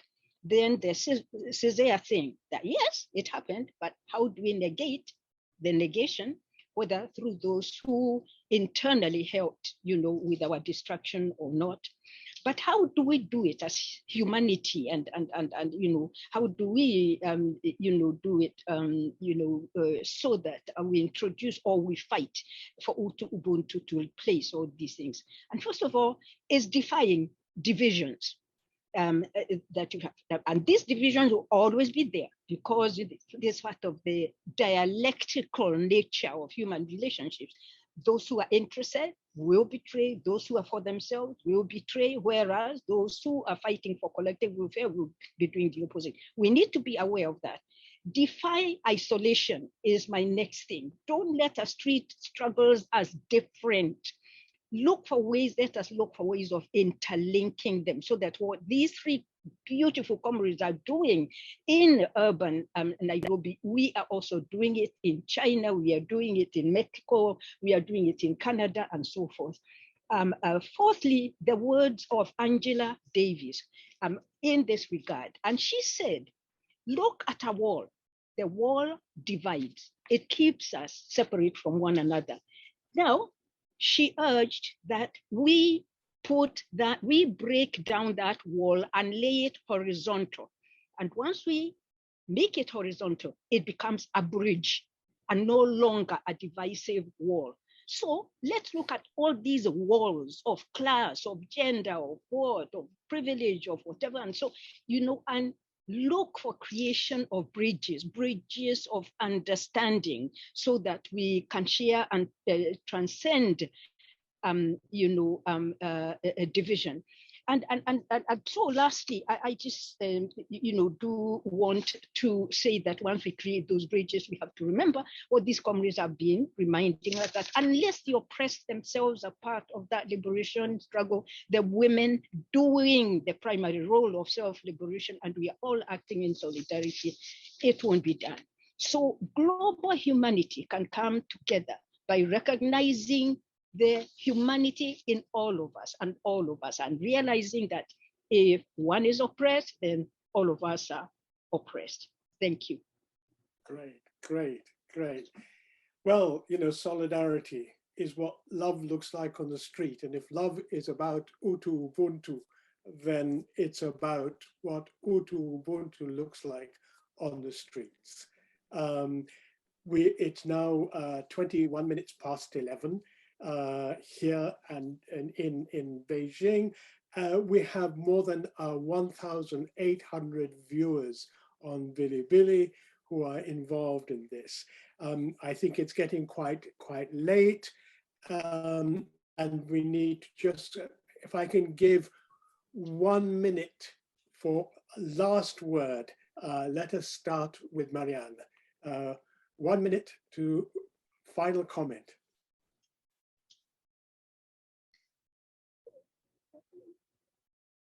Thank you, comrade. My last I'll say the struggle continues until victory. The struggle of the press continues until victory. Viva. We really appreciate and very grateful for this, Firoze. This we can call is a intergenerational inheritance of our struggles. Having Professor Mῖcere Mũgo, Global University for Sustainability, we really appreciate, and I hope we continue with this and more in building international solidarity and locating our struggle to where the working class, our people are. And very happy for this platform.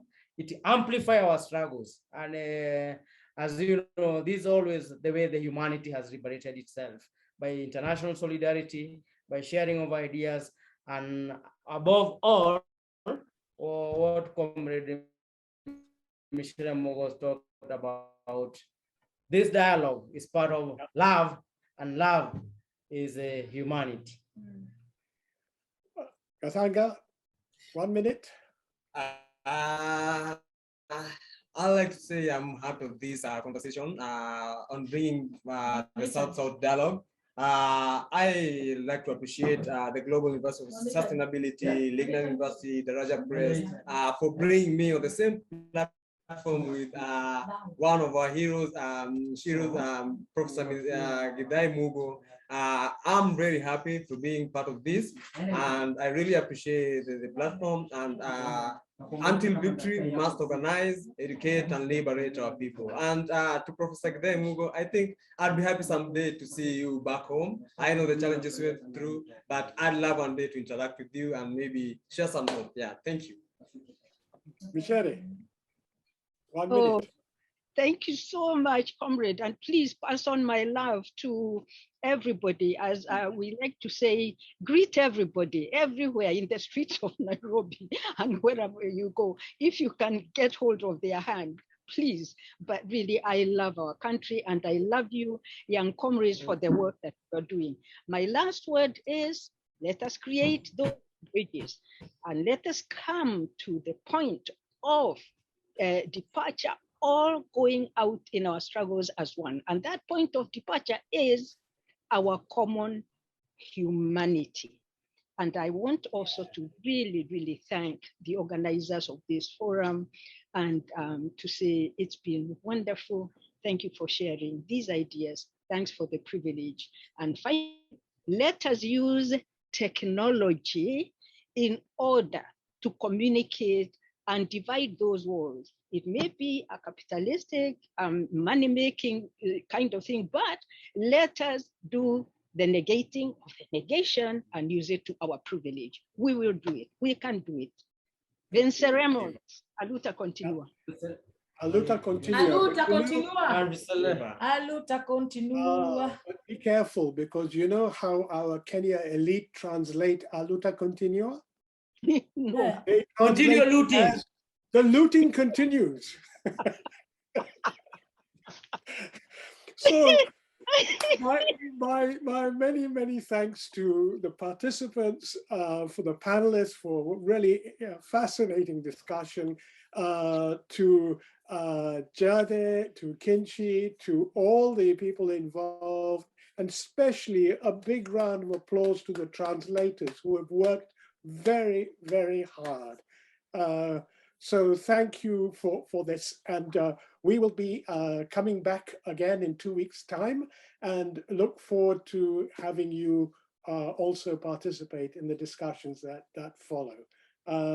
So a warm regards. Jade, last word. Yeah, thank you very much.